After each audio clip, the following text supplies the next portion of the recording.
That's maybe a little bit more. Is that all right? That's cool. We're live now. Okay. Today is then Monday, the 19th of November, 2018. And we have CC. We did have Patricia, but she seems to have we just lost her just before we went live. So she's been having lots of internet problems. So it might just be you and me unless Flat Earth Dude comes on tonight. But welcome, CC, our guest. Thank you for having me, Karen. Absolute pleasure. We were just saying as we were coming live about things you like to talk about was NASA, and you were just mentioning your new video. Yeah. Well, I want to start off with saying your videos really are good when you do those NASA videos on them, showing everybody about the floppy door and the nonsense that they have. But you know, you got to think about it in a sense, because basically they're told to do this. You know, it's I mean, before the launch or whenever they figure out that the Earth is flat. I don't know when. I think it's kind of like a last minute thing. That's my personal belief.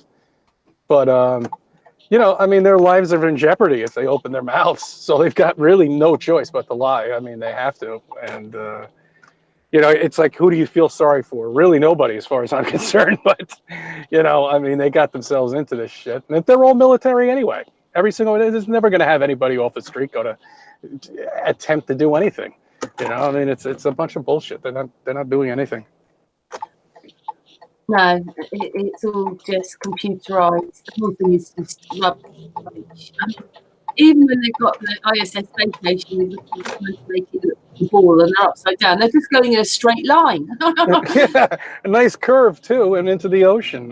You know, I had to bite my tongue earlier. It was funny.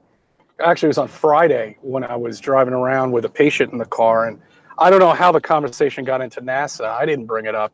He did. And he's like, wow, they work so hard when you could see the videos that they put out. And I'm like, you idiot. I wanted to scream in this guy's face. I couldn't say a word, though. I was like, oh, God, he's going on and how hard they work. They're not doing anything. They're just twiddling around with screwdrivers in the pool.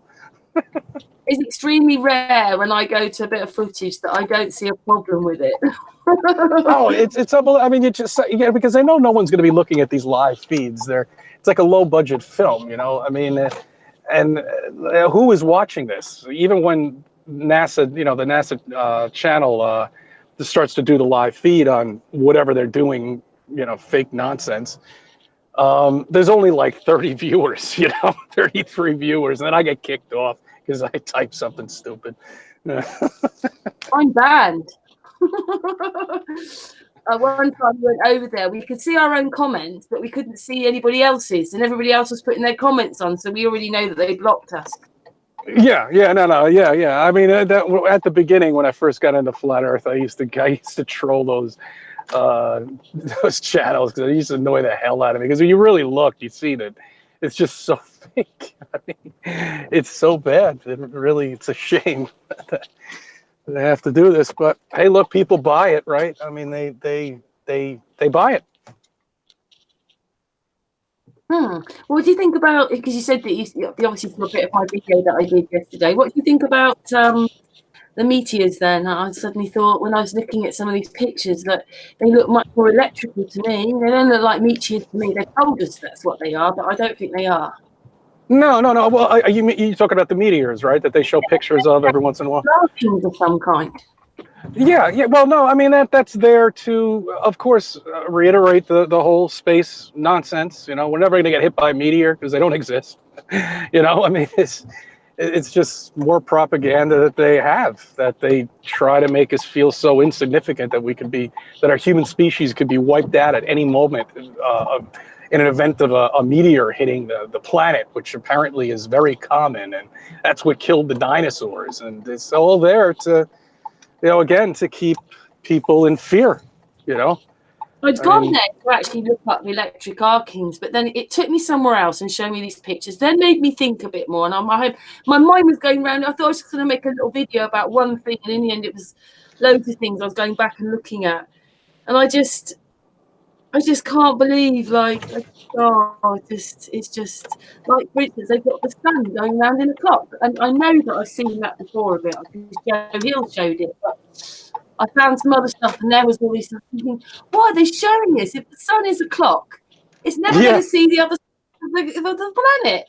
Yeah, no, exactly. I remember when what the hell was it? Halley's Comet came by. I forget when it came by here. It was a long time ago.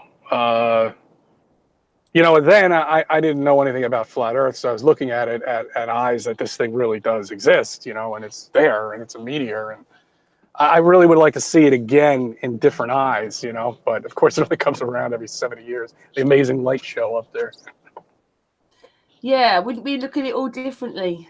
Yeah, I really would like to, hopefully, I don't know, they come by every so often that, I'm sure there's going to be something coming up in the next couple of months or a few months or something like that. It's going Well, I know that Bling Bling showed the moon as a disc, and I've shown it as a disc, and then someone else has shown.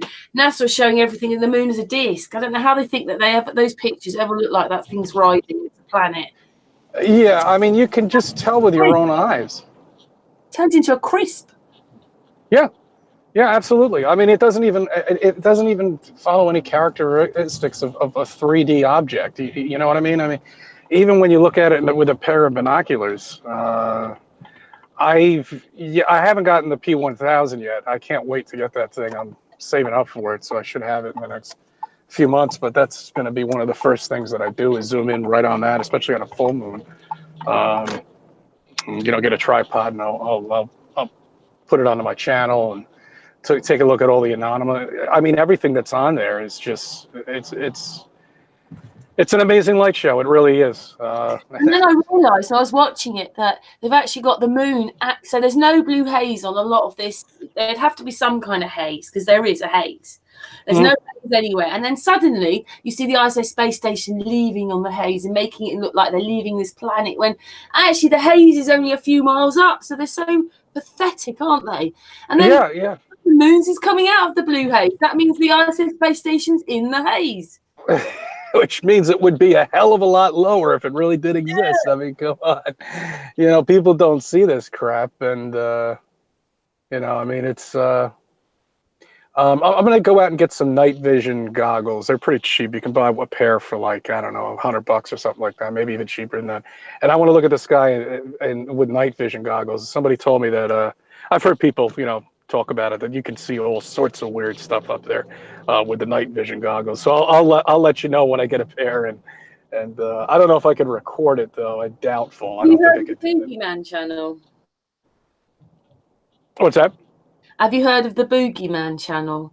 Well, it is. No. He's reckoning through his cameras and his telescopes that basically it's just the sky is a matrix anyway, and it's covering up stuff. And to be honest, there is a kind of ISS space station. It's not in space. The space we're talking about is the space we're living in with the aeroplanes. That's That's the space. We're in space right now. Congratulations, you're in space. We're all astronauts. This is space what you're in. And we don't float. We don't float. Yeah, exactly. Exactly. And, I mean, he reckons that there are things up there, and the sun and that they're all on these tracks, and they've tethered themselves to these tracks. You saw that video of the satellite that had a balloon around it. That was one of my first. That was one of my first videos I came across a couple of years ago. A SATA balloon. Yeah, satellite balloon. I mean, I that was one of the first things I came across. But yeah, I mean, I don't know if it was for you too. I mean, it really first started off with NASA with me, because, I mean. Why would they be lying?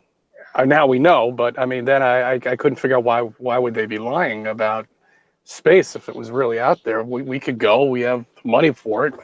Got the technology for it. And I couldn't make any sense. And then I figured out that, hey, look, there is no space. That this is a flat land. They're hiding everything. They have to have this agency in order to keep the lie going, and so often blast one of these things off. But no one's asked about not ever going back to the moon. I don't see anybody even questioning that.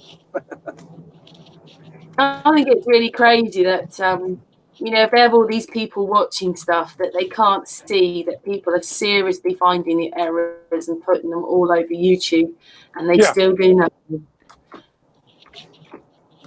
Except probably make sure that you lose all your viewers and all your whatever it is, and you go to the back of the queue. Oh yeah, I mean, I think those errors are pretty much on purpose. You know, most of them. I mean, the floppy door. Come on, man. I mean, that thing is so bad. It's so People obvious. have had a go at me on my post about that, like, you blah blah idiot. It's a Yeah. terrible cover, and you're just thinking, oh dear. Yeah. Oh my goodness. Yeah, it's ridiculous, you know. And then watching them and with the CGI up in the ISS and you know where they're not up anywhere, but you know wherever they're taping these things from. But Did you you know, it just Did you see Joe's video when on the video itself it looks like two of them have gone upside down, so their heads are just poking from above. But actually, I looked at that one. they're not upside down. They're just standing there like you and me looking at a camera, and all they've done is turn the camera upside down. Oh man, jeez, yeah. I mean, their arms disappear, their legs disappear. I mean, really, it's just so CGI'd. It's awful. I mean, it's so bad. It's amazing because they have so much of our money. Where does that money go? Obviously, it's not going to their CGI department. No, I think it's going on all the fake walls. It's going on those laser guns which are pretending to have forest fires. Yeah. Well, yeah. All about that then. That's horrible as well, isn't it? Yeah, I always sorry, I just got an email from oh, are you there? I'm here. Oh, okay, sorry about that. It's just weird when I get an email or a text or something like that, it turns off my Hangout. Okay, I'm back. All right, good. What happens if when someone calls in, it does that, doesn't it? Yeah, no. The California is really, there's a lot of anomalies I don't understand about California. I mean, there, you know, the fire inside the trees, that doesn't make any sense to me. But then a scientist comes out. Inside out, you mean? Yeah, and then a scientist comes out. He's like, "Oh well, because it gets so brutally hot." Bullshit. I don't believe that. I don't buy that. That's impossible. I've seen forest fires. We've had them up at there's a Harriman State Park up here, and you know, the intensity of it's incredible. But I just can't. I don't understand how they can form a fire inside out. It just doesn't make any sense to me. But then you have 50 million scientists that come out and then they come up with an explanation for everything and make it believable, you know. So, and not just that, it could be that your house or trees get burnt, but not next door's, or half of next door's gets burnt. Just like 9/11, you know, got half the building. Yeah, and you see the videos. You see every single house is gone except this one house in the middle. I see that with the storms, especially down in Long Island. Recent hurricanes that we've had, those are really weird because like every house would be destroyed and this one house makes it out of nowhere and it's in the middle and the house is there's nothing different about the house. It's not built better. It's exactly, you know, built the same way as the houses around it. I see that a lot, and we're seeing it with California. We just got hit with a snowstorm here. It was horrendous. It hit right at rush hour. They couldn't shovel anything, so there were accidents everywhere. The weatherman said we were going to get an inch. We ended up getting, but it took me 4 hours to get home. So by the time I got home, I think there was about 7 inches of snow on the terrace. That's not good. No, they totally were wrong on that, and everybody from New York is pissed. You know, what are you gonna do? I mean, hey, it's a snowstorm. You can't do anything about it. They screwed up. They screw up all the time. But I know this one's a bit old news, but a few years ago when you were getting those Arctic plumes, I've never ever heard in my life alive America getting weather like that ever. Oh, you mean the they called them Arctic plumes, where just basically the whole of America's under a sheet of ice and snow and looking like the film The Day After. Yeah, I remember that. Yeah, we that was our record breaker. I think that was the year that we were upstate. I think we were on vacation for a week, and it was 40 below zero real field temperature, not wind chill. This was real feel 40 below. It's never seen it like that before up there. I took a picture of it on my phone, my older phone. I don't know where that picture is, but that's the lowest I've ever seen it. I think that was probably the storm you're talking about. I've never seen that ever happen in America before. Never. Oh, and there was one weekend, I think this was about 10 years ago. If anybody who's listening and lives, in the East Coast, up in the mountains, they got 7.5 feet of snow. That was, and it was two storms actually. One happened on Friday night, and what, the second. Just gone, you mean? What's that? Just gone. The Friday just gone. Oh no! This was a while ago. This is probably about 10 years ago, I think, maybe 15 years ago. And it was about 7.5 feet of snow. It was Hunter Mountain. Was closed. Everything was basically just shut down. The roads were not passable. They weren't even drivable. The whole place just shut down for weeks. Before you got yours, we had a couple of winters like that I've never seen like that before in my life, where basically for weeks we were driving around on ice for weeks. Mm-hmm. Yeah, we get that. We get that here. Yeah, and there was one winter we got absolutely no snow, nothing. I've never seen anything like that before. We didn't get one drop of snow. It was incredible. We went the whole winter season without any snow. The mountains got some snow. I think they had 1 or 2 storms, but we never got anything down in the lower county. Yeah, it's probably them experimenting on us. Probably. They're just experimenting all the time, aren't they? Yeah, I mean, they're screwing with the weather. You see the planes. I saw today was a big chemtrail day. They were spraying all over the place today. And it's always like before and after storms, I really see the intensity pick up, where it's not just one, it's multiple. And they're definitely doing something with the weather. There's no doubt if they're, screwing with it, making it. I say that the whole of our weather is generated now. It's not natural. No. The clouds aren't natural. There's nothing natural up there in the sky. I mean, but there have been times here. I don't know whether you feel like it when it gets hot. It's felt like it could be like you're in a microwave. Yeah.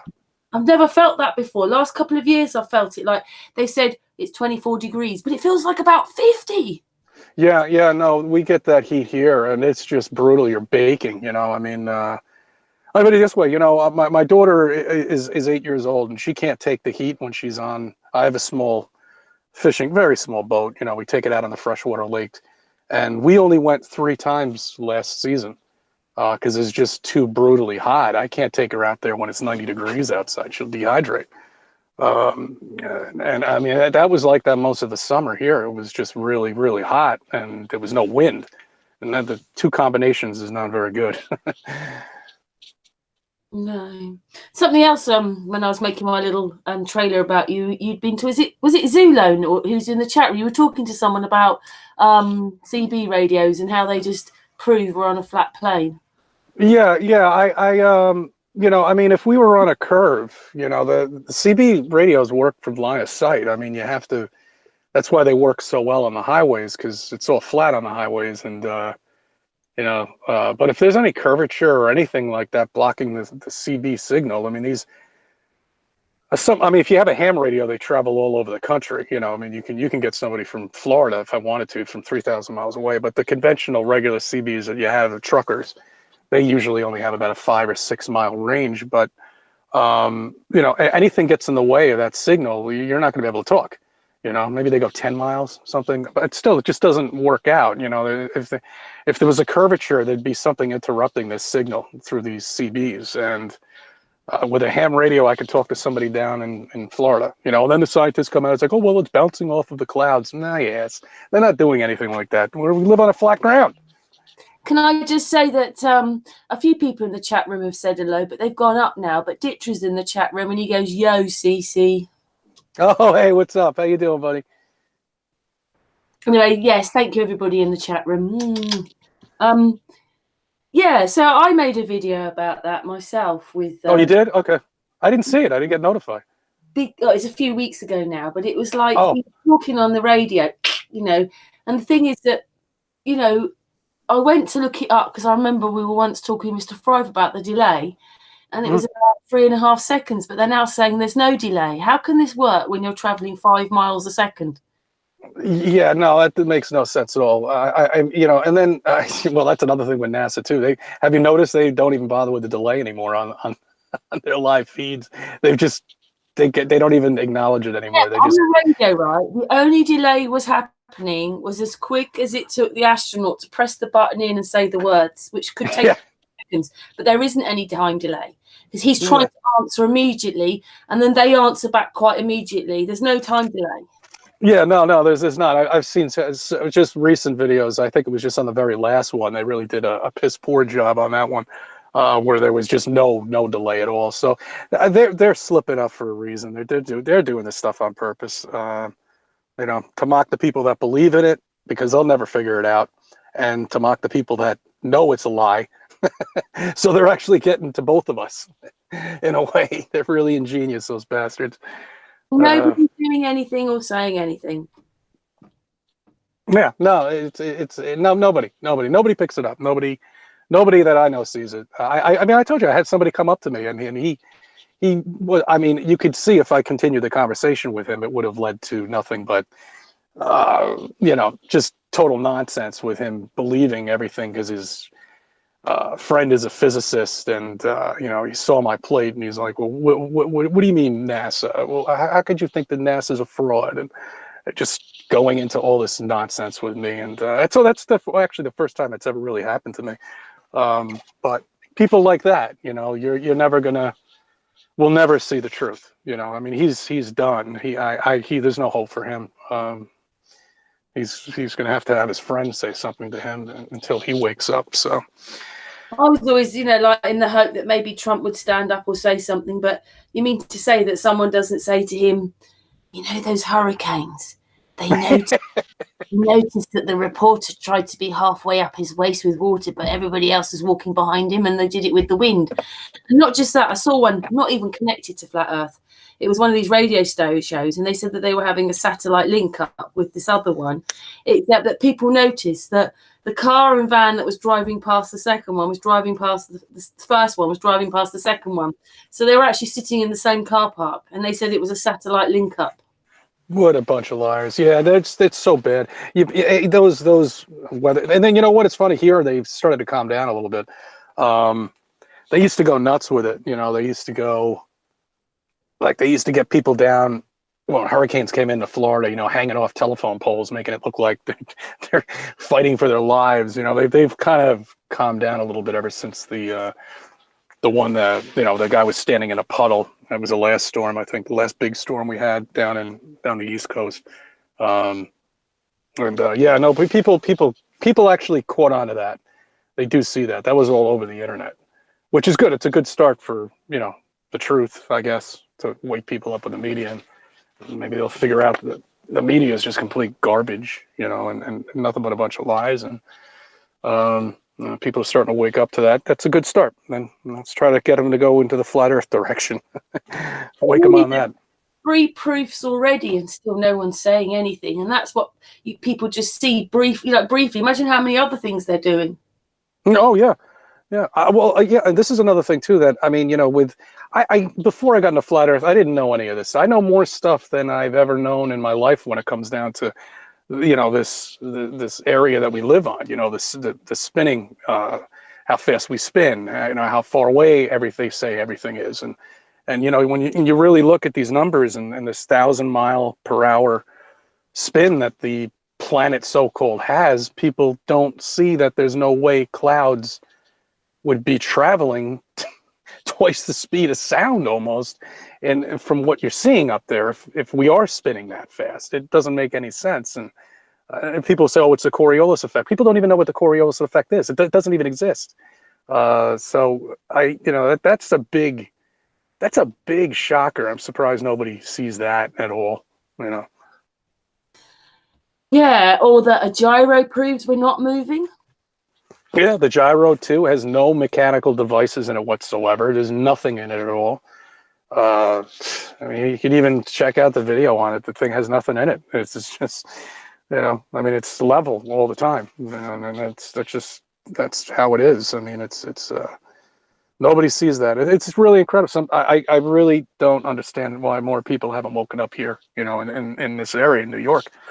Unless if they're closet flat earthers and they're hiding, I just don't see it here much. So when did flat Earth hit for you then? Is it something you've sort of known all your life, or a lot of people like me would got this wake up 2015, 2016, 2016? Was that the same for you? Yeah, mine was the Halloween of 2015.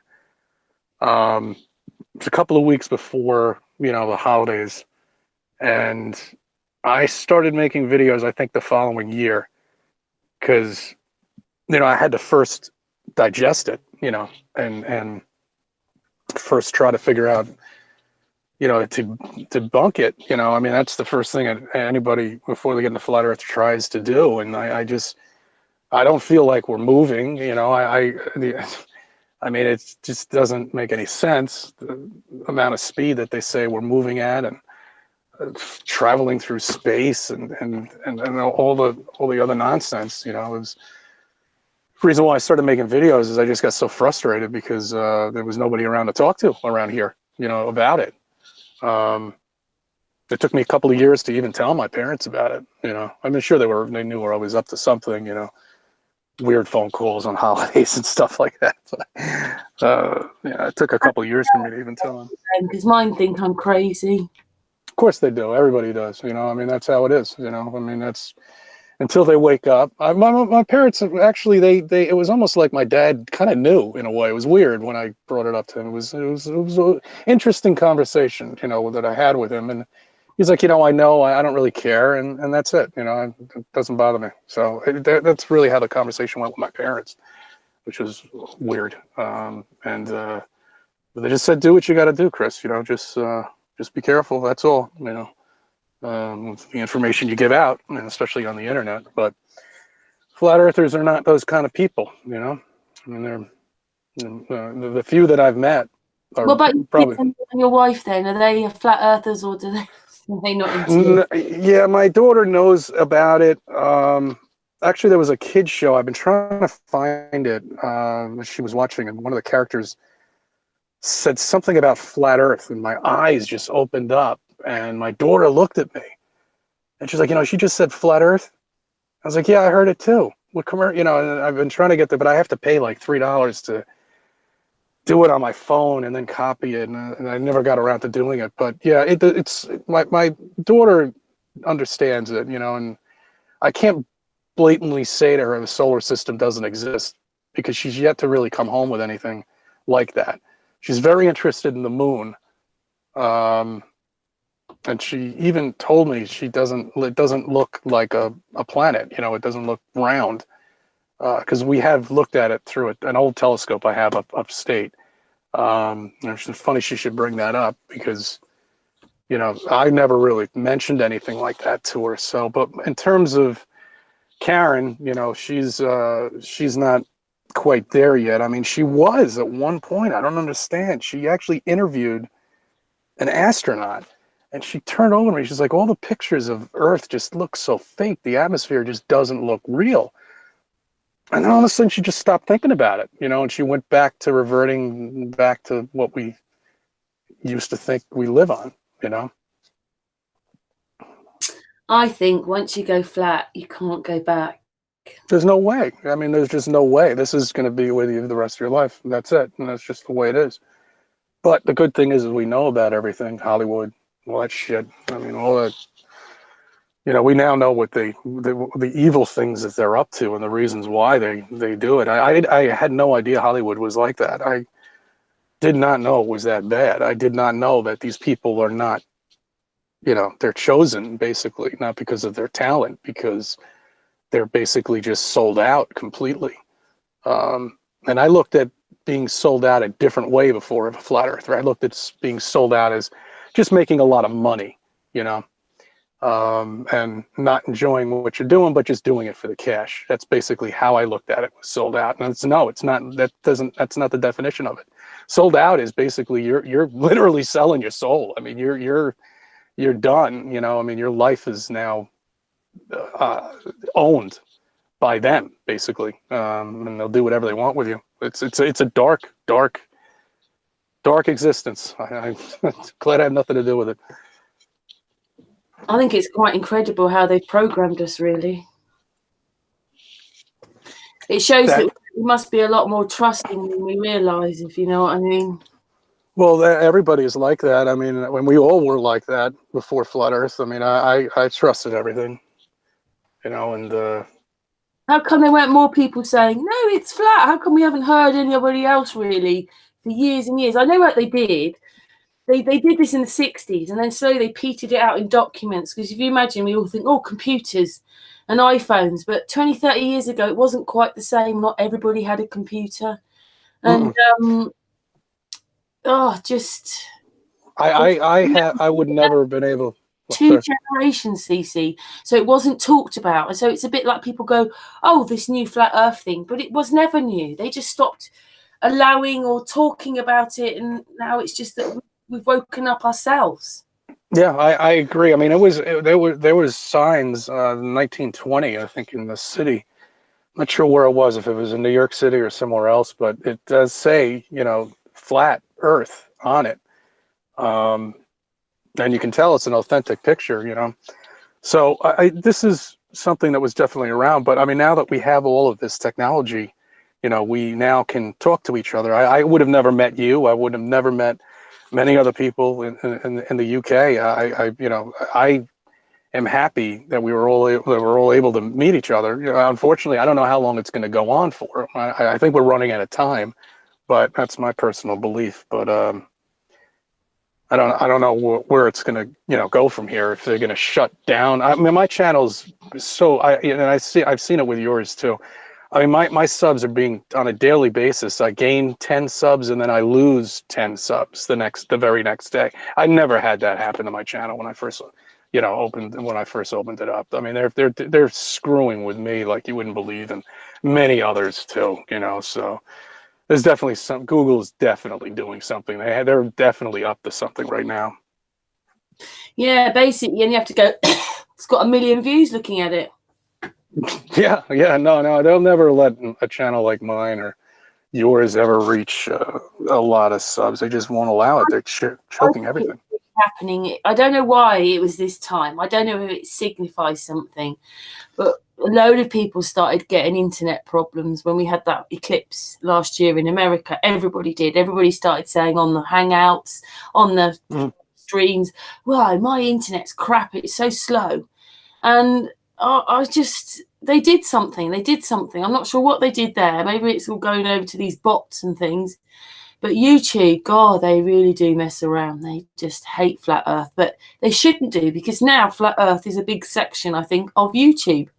Yeah, and they're making money off it, which I don't understand. I used to be able to find myself on YouTube. I can't even find, I mean, unless if you're subbed to me, you're not going to find me. I mean, they buried me in like 2 or 3 million in terms of the viewage, you know, whatever their view marker ranker is. I mean, I'm all the way on the bottom, so that's just the way it is. I don't care, you know, screw it, let them do what they want. I wasn't planning on doing anything with the channel anyway, like making money off of it or anything, because there's just not there, you know, unless if you're Bo Diddley or whatever the hell his name is, you know, people like that who have millions of subscribers, you might be able to make some money, but people with, you know, 100 and even 200,000 really don't, you know, there's really no money. I don't see much there at all. So, you know, let them do what they want. Just try to, I'm mainly, my channel's there to meet people, you know, basically, you know, I mean, that's really what I wanted to do with that. And that's why I put my name and my phone number, you know, there, and my email. It's just, you know, if anybody wants to contact me, just contact me, you know, and I've had a lot of people do that in the past, which is great, you know, from all over the country. Yeah, it's very nice of you. And you also like having a little discussions about what's annoying you. CC, oh yeah. I really wanted to do a whole little trailer about CC here, CC here, CC. That's funny. Yeah, no, I like that. I like that clip. I put it on my channel. That was nice. That was funny. I had another guy who was doing that too. He kind of disappeared. I don't know where he went. He was taking my videos, and I couldn't tell if he was doing it for good or for worse. And I'm not really sure, but he's not doing it anymore, so I don't know. I don't know. Maybe it was just a troll screwing around. It disappeared. It's funny with these trolls because they come in waves. You know, and then they just come up with a new channel and they change their name, and I know who they are still because they type the same things. They just have another name another sock account that they do, and I see them on your channel too. But they come in waves. They really do. Sometimes they don't like the person we've got on. Thing is, you know, I'm a people person, and I appreciate everybody that comes into our chat room. And you know, some of them in there, you know, I talk to a little bit, and you know, you progress a friendship with them and trust. But the whole idea is for the group. But as a group, I'm zero on bad behaviour in the chat room. You start saying horrible things, you just get blocked. I asked the ones that have got the wrenches, block them, just block them. They just want to disrupt. They're not even listening to what's going on the panel. I know that everybody's going to talk in the chat room anyway, but they're not talking about. They don't want to discuss anything that anybody's talking about. They just want to cause mayhem and upset and swearing and stuff. It's horrible. It is. It's so boring to go and do that to another channel. How boring. Yeah, I never really understood that, because even if I did hate somebody, I wouldn't bother going on their channel. I wouldn't even care, you know. So then that's why you know that they're what they do, you know, that they're just, who knows, in a hospital bed somewhere, or just complete losers. I don't really understand them. And I know some of them are paid. They're there to do that. I'm sure about that. But there are some other people that seem genuine, and they still leave these nasty remarks all the time. Screw them. Yeah, that's why I'm not sure that I'd be so good at being. I mean, the other day I did flat smack someone on the telephone, but I'm not sure if I'm very good at going out with loads of people. So if I may meet some walls, get on with it then. It's tough, yeah. Can you? I did a couple down in the city, and it's tough. It's not easy, you know. I mean, we had you know, we had a poster, we had all the stuff everybody has, you know, and then you kind of just really, you kind of wait for them to come up to you, you know, in a way. That's what I was doing. I'm just not that type of person where I can get into your face and scream flat earth to you. I just don't have that type of personality, you know. If you ask me about it, I'll tell you about it, but I'm not going to go running around in the street yelling flat earth. That's just not the way I am. Yeah, the one if I have to do it, it's well, if you can make water stick to a ball, I'll believe we're on a globe, but you can't. Yeah. Show me a satellite one of these days. And you know, people don't realise if gravity was real and the water stuck to the ball, which it should do on your tennis ball, the water should stick. What they've told us about space is what we'd be living in. You know how they've told us how it reacts, and you know the water's wobbling. That's how we'd be living.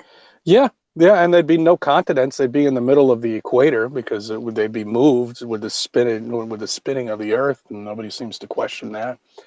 You know, and then they say, no, I mean, the water really is a big thing, but people get really annoyed with it when I bring it up to some people. You know, they just say, oh, the sheer size of the planet. Like, bullshit. That doesn't make any sense. Look at the picture of NASA. Look how circular that ball looks. You're telling me that water sticks to that the way it does? You know, one thing that I never understood this when I used to watch Star Trek and The Next Generation, and you know, they had the ship on the bottom of the planet, and the planet's like directly above them. It just doesn't.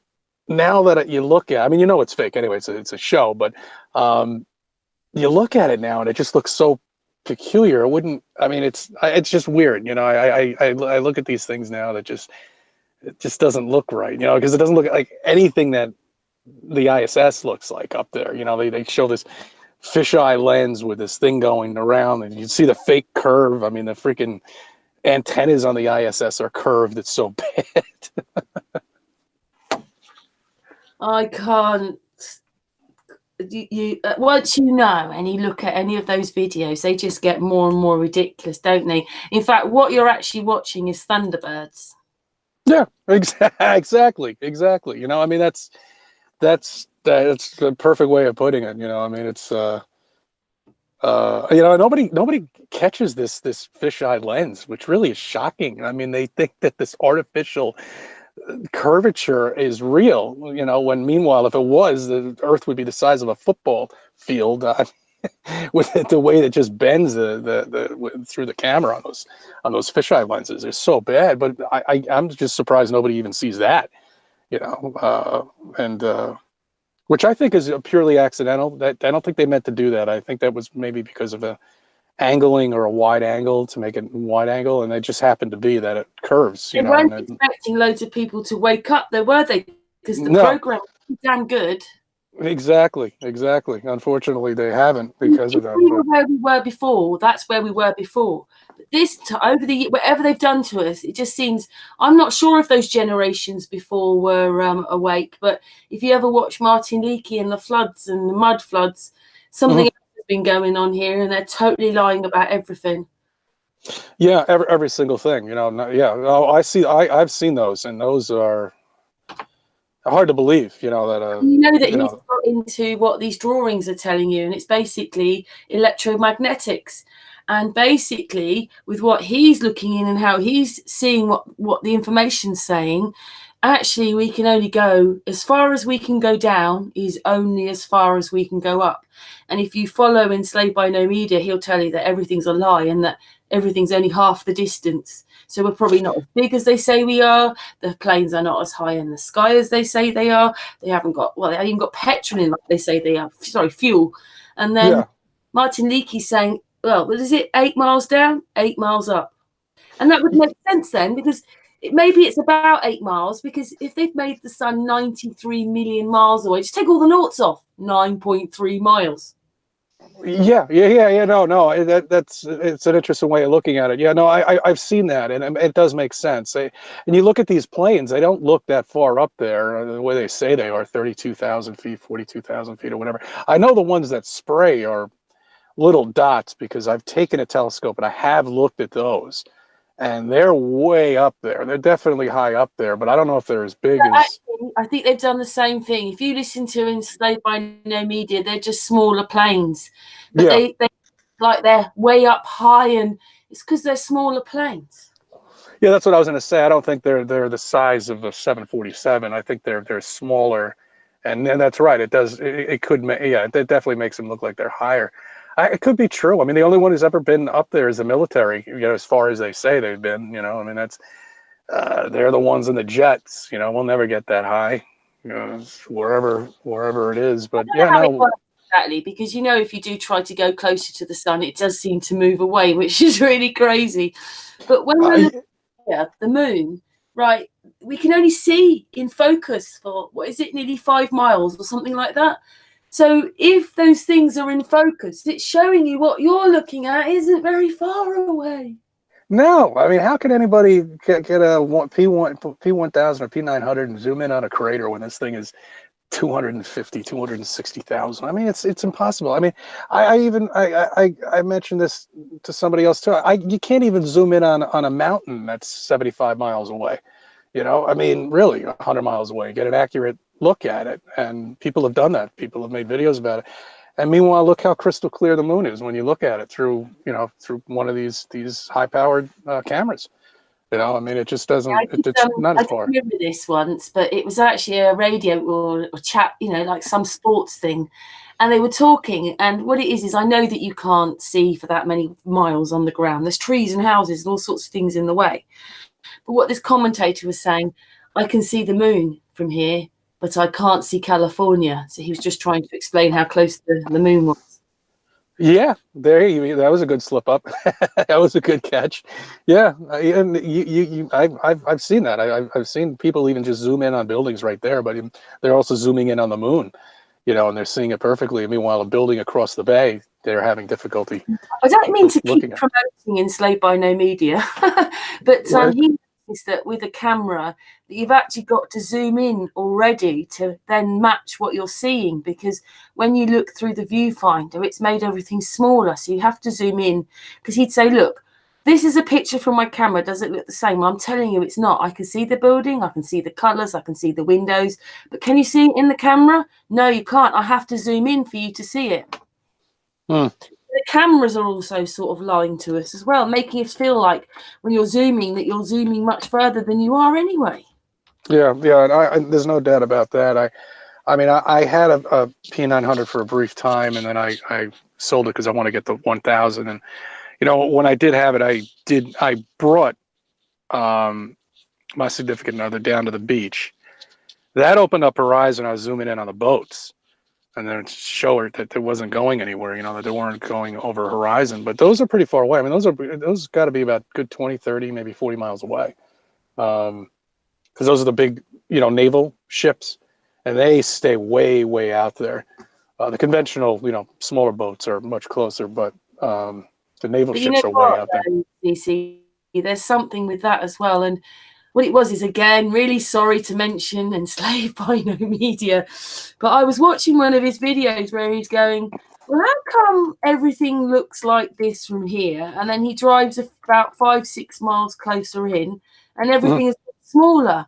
But I was with Flat Earth Darb and Costa, who come on Sun and Moon, and well, they're my friends. And basically, we were standing in the car park, and we'd already been and round the pyramid, the Silbury Hill Pyramid, and then it's got to be a little bit of a distance. I couldn't say if it was quite 1/4 mile, but there was a distance. You know, it took you a good few minutes to walk to the fence. But from the car park, the pyramid had grown like 4 times. It was huge. It looked absolutely enormous there.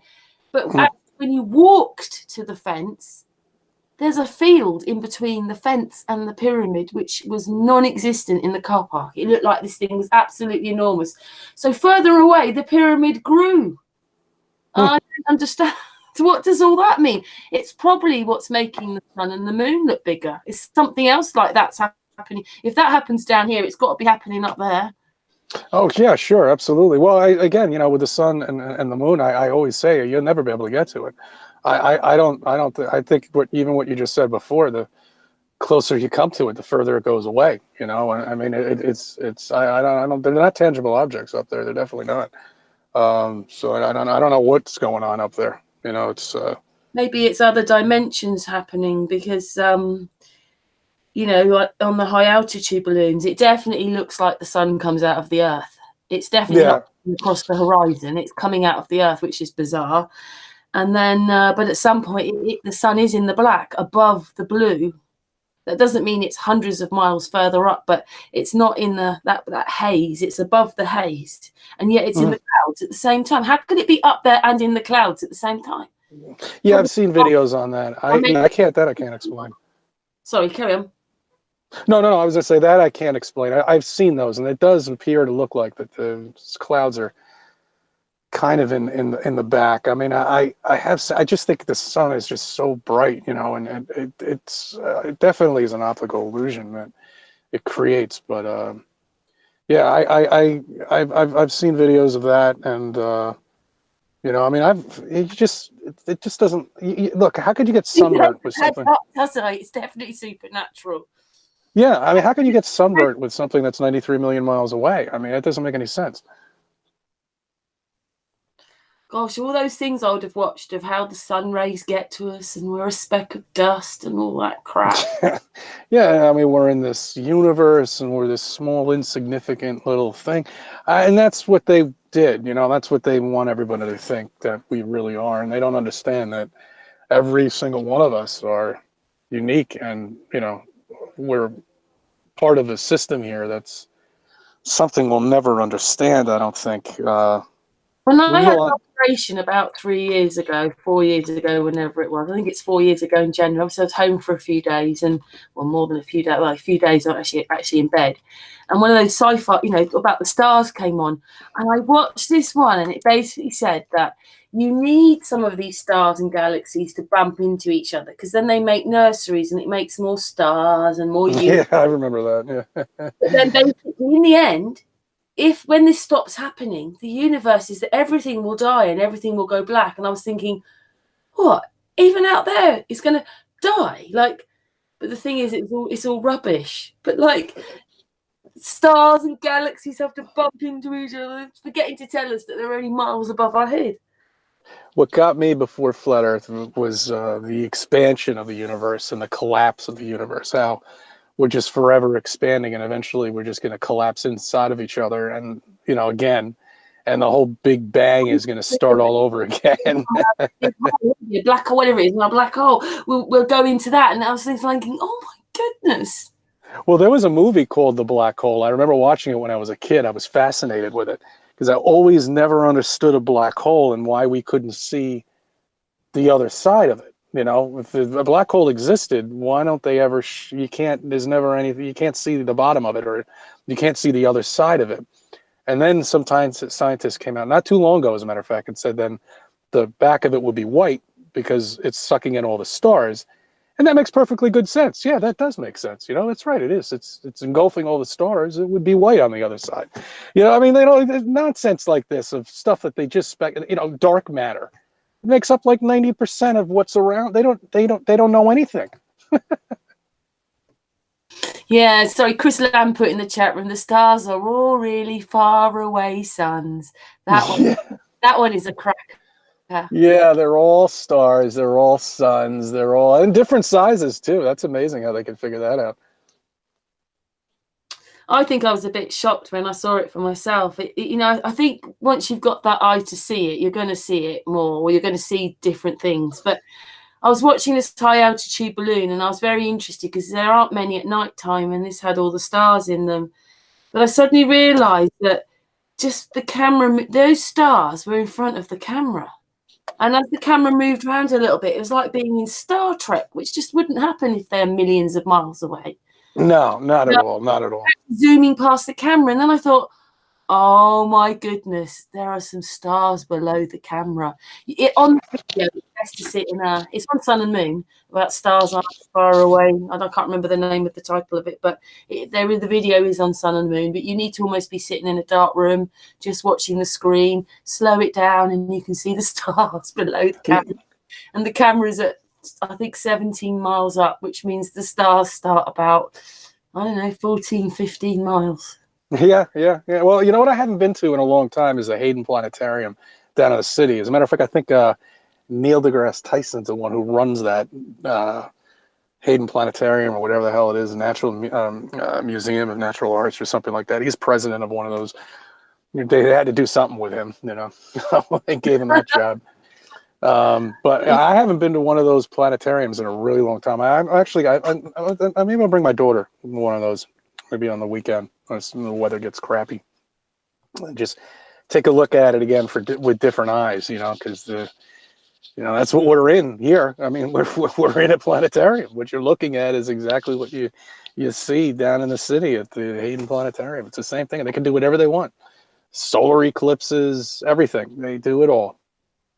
I just still find it incredible. Like, if you work it out, that, say, for instance, at the moment, it's different. We're having a lot less light, and come, obviously, the equinox again in, solstice day not solstice day, the other one in December, then it'll start getting lighter again. But in the summer, we have about 18 hours of light, and the sun is spending hours going over my head. If it's not far away, then what are you getting then? Well, that's the whole thing with the curvature. I mean, I did it. I even did it with somebody on the phone where he was watching the moon come up when I was watching the moon go down. And then I also did a sun experiment with him where he could see the sun the same exact time as I did, and he was across our plane. But if you were on a planet, that shouldn't be possible at all. That's why I think the sun, I think everybody has their own. I really do think that the sun, everybody has their own sun. It's hard to explain, like you were saying before with, holographic images or something with, not holographic images, but, something with a program or something that's up there, and that could be. I mean, I don't know. It's weird. I think you're looking at a different sun and I'm looking at a different sun, basically. I do for the distance, but if you actually went from here to America, there's another one, and you never see the join. Yeah, you never see it either. I mean, well, that was what that was why I think the Concorde was decommissioned, is because it travels faster than the sun. I mean, and the passengers, we're just passing the sun. Yeah.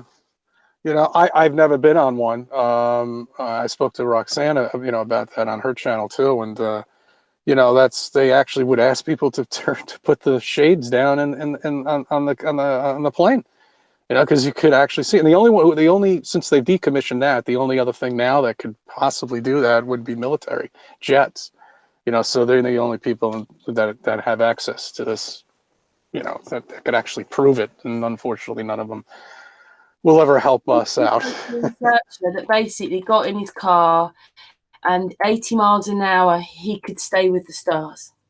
Mm. Yeah, that's impossible.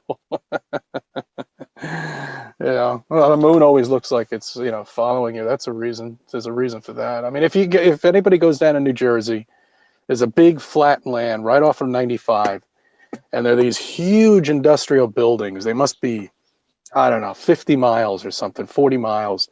And when you're on the highway, it moves exactly the way the moon does, where it just kind of like follows you. Eventually you pass it, you know, but it just, everything else is moving by at such a fast distance. And then you see these buildings and they're still there, you know, but they're just so far away. And that's basically what the moon is, you know, I mean, and the sun, you know, they're just, it's not as far as you think, but it's far enough away that it could just follow you and give you that illusion.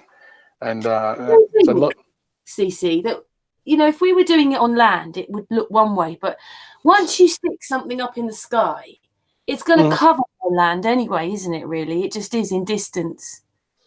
Yeah, absolutely. Well, I mean, you know, the planetarium. I mean, just think about it. You know, how big is this, you know, dome or whatever we're in, and whatever it is, if you put a reflection on it, as the sun, as the moon, or something like that, it's going to dominate everything in the sky, and it's gonna look like, yeah, because we're so small. You know, it's definitely going to look like a planet. You know, I mean, all the stars, everything, but you know, nobody seems to understand that when you take a time-lapse picture of these stars, they go around in a freaking circle. I mean, how could that be possible? I don't agree with you with the Big Dipper, but I know in America, the Americans see the Big Dipper maybe a bit different. And I know if you're in Arizona, the Big Dipper's really stretched out. And then for a part of the evening, when it goes into this bend, for you, it just, well, Americans, it just disappears out of the sky. And then eventually it comes back and then they see it traveling up. But that thing's not going in a circle. That thing's doing all sorts of things. That thing's twisting round and turning round. And, you know, for me, in America, it's stretched and disappears and you only see it for some of the night. I went to my friend in Denmark and it was over there, down her garden over there. But for me, the thing goes around my house. So I've got to be a lot more north than Denmark and definitely you. That thing goes around corners. I've seen it basically, even if I'm slightly on an angle, so it's not quite going dead north-south, but that's the way it's going. It might be going, let's have a look. It might be going slightly east. So it's going, oh my God, let's get this right. It'll be going northeast from the south, northeast, that kind of thing. And that's exactly what it does. Yeah, you're right. I've seen that in the summer, the Big Dipper. Yeah, I've seen that. It goes basically, we just take out the slight diff because I'm not quite in the middle. It goes one of the sides, it goes over my house, but it goes around, like 3 of the corners are around my house. It's basically going south to north, then it goes west to east, then it goes north to south, and then it goes east to west. That's not a circle, that is a square. And it's, even if it's twisting and going up in the air and twisting around and turning, the actual legs of this star, and they say it's not a constellation at all, but those stars work together. Well, you never see any of that on a time lapse. So I don't think the time lapses are telling the truth either. I'm going to agree with you on that because, and also, you know, one thing that with those time lapse things, I don't know if they're not doing the whole sky. They're just doing sections of it. I mean, you see what is a Polaris in the middle, you know, that just doesn't move. You do see rings around it, so I don't know if they're genuine either. You know, I've never done that experiment myself. I will do it when I get my camera. Absolutely. And one more thing, just to let you know, somebody told me to do this when the moon was on the Tropic of Cancer and the Tropic of Capricorn, and it was January, not this year, the year before, so it was last year. But I've seen it. But I needed Stan Smith stuff. I needed a 360 pair of goggles, and then it would have seen it doing it. And I've noticed that Dave Marsh, when he talks, when he's looking at his information, he can see heartbeat signs, waves in his work. And that's what this moon did. The way it came in from the east, it was going west, but it was also going south. And then this guy said at a certain time, and it was true, I saw it twice in January last year, the moon then picked up the stars, if you understand what I mean, and went directly north, dropped them off, and then went west. Everything's moving, but the moon was going faster. And when I looked at it, or when I worked it out, it did a heartbeat. And now, are you talking about the waves of the moon too? Are you talking about that, or because I saw that where somebody had it, I forget what his name is. He was pretty well known, and he had a telescope up there. It was just he found it accidentally, actually, and you can see it's almost like resetting itself. The whatever you want to call it up there, and you can see several waves go through directly from the top to the bottom. And he captured that actually a couple times, and he even tells you when it happens. Apparently it happens all the time, like once a month or something, or once every couple of months. I can't wait to see that. You know, I'm going to definitely do it. If you find out which days are the Tropic of Cancer and the Tropic of Capricorn at a certain time, you have to find the time. That's when the moon is moving the stars. It's the moon that moves the stars. That's interesting. I gotta take a look at that. I was talking to the person on the phone, and I was just basically going, "Oh my God!" I just couldn't get past this out my window. Yeah. I really need to go and see what was happening with the rest. I'm not sure if when the moon does that, it moves all the stars around. I wasn't looking out there. I was just looking at what the moon was doing, and I was, oh my God, because like, how come no one else is talking about this? That's fun. Well, I tell the answers are up there. That's where the answers is in the sun, it's in the moon, and it's in the stars, and nobody concentrates on them. Think about it. Before you were a flat earther, what did you ever look up?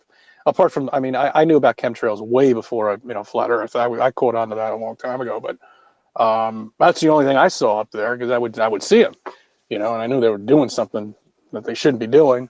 I didn't know exactly what it was, but I never look at the stars or the planets, very rarely.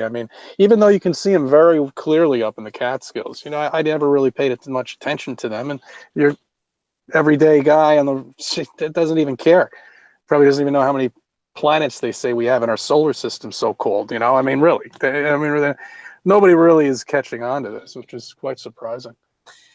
Yeah, I was listening to a little bit of Crow making my little trailer for him, because he's coming on next week, and he was talking that they've changed some of the, like, oh my goodness, what are they called?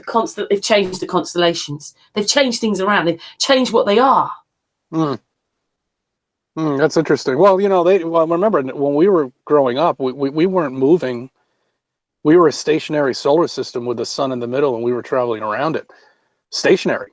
Now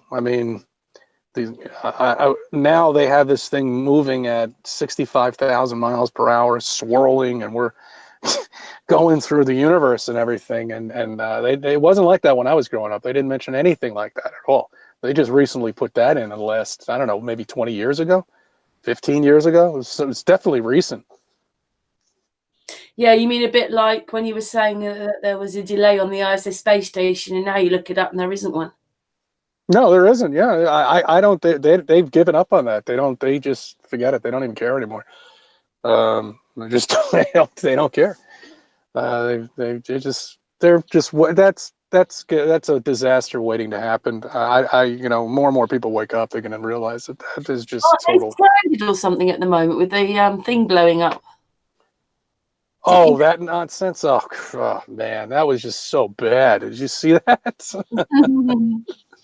That was a joke. They move right when the thing gets up there. They move right into a cartoon for kids. Oh God! So, isn't it? What is it? Thunderbirds. Yeah, it's cartoon for kids. That's all. My what you call it? My space astronaut hero Joe Hill is in the chat room. He's my okay. he's in the ISS or whatever he's doing. So He's up there, yeah.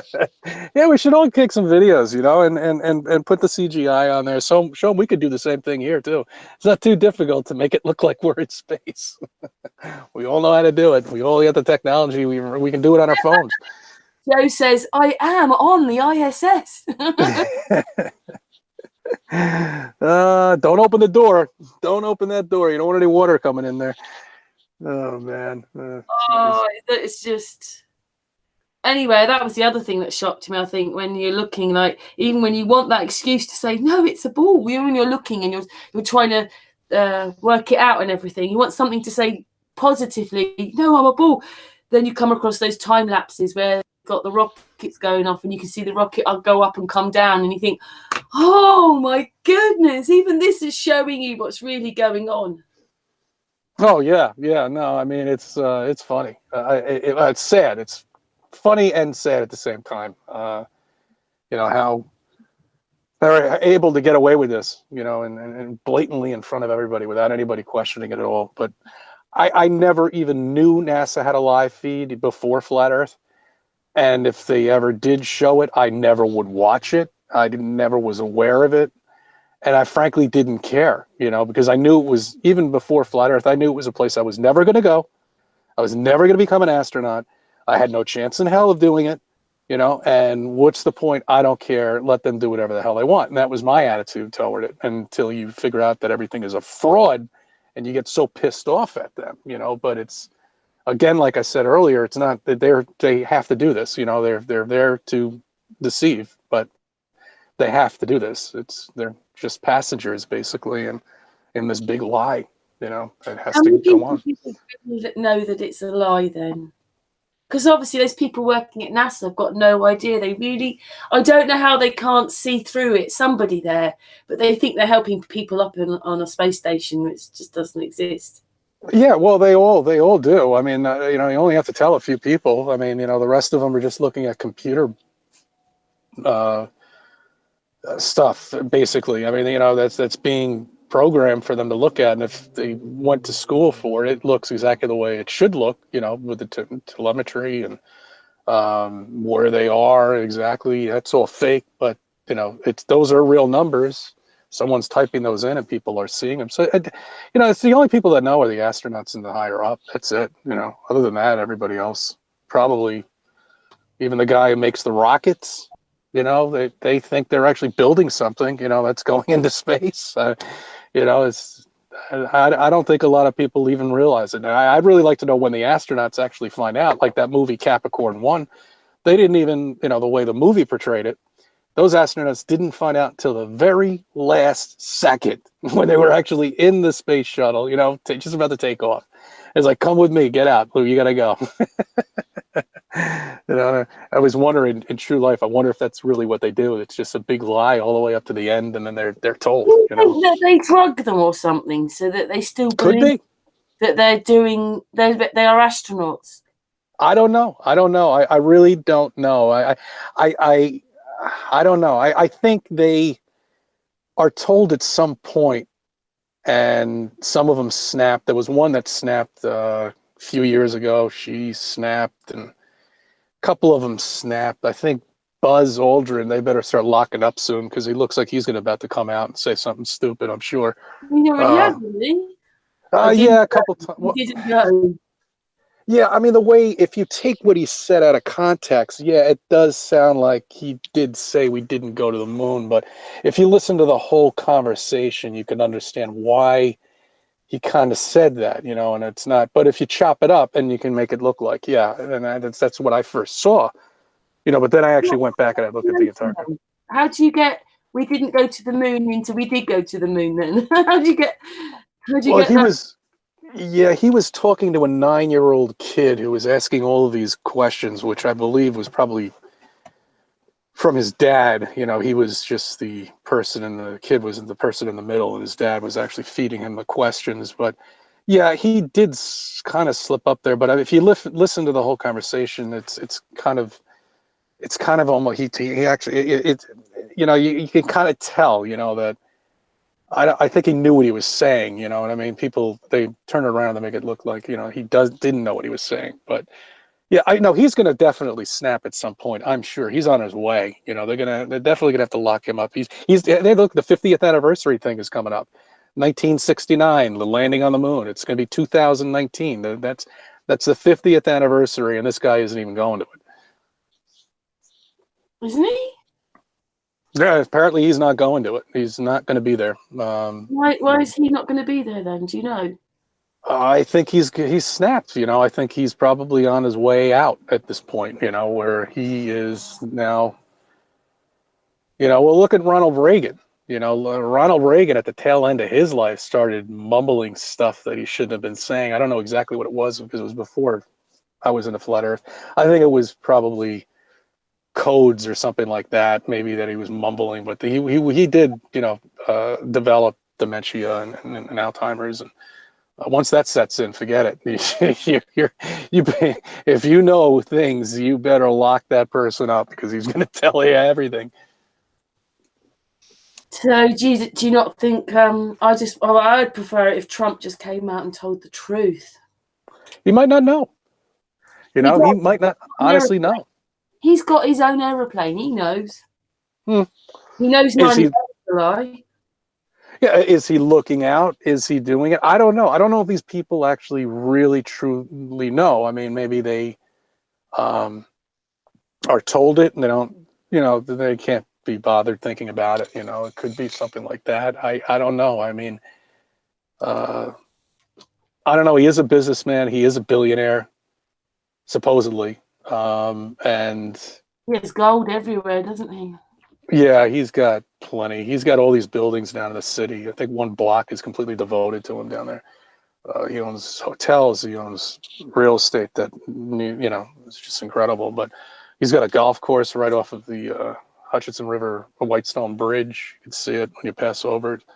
Beautiful place. I'm not a golfer, so I don't really care. But he owns a lot. Does he know? That's a good question. I don't know. I don't know. He might. I think he does. What do they do to these people when they, you know, because a lot of them maybe come in hoping for the best. Kennedy, the whole lot. What do they do? Take them into a separate room and go, now you're going to do what we tell you to do. What do they do? I don't know. I don't know. We're a ball, we're a flat plane, but we can't tell anyone. Well, like Facebook and Twitter, those things are not an accident. You know, I mean, they needed that.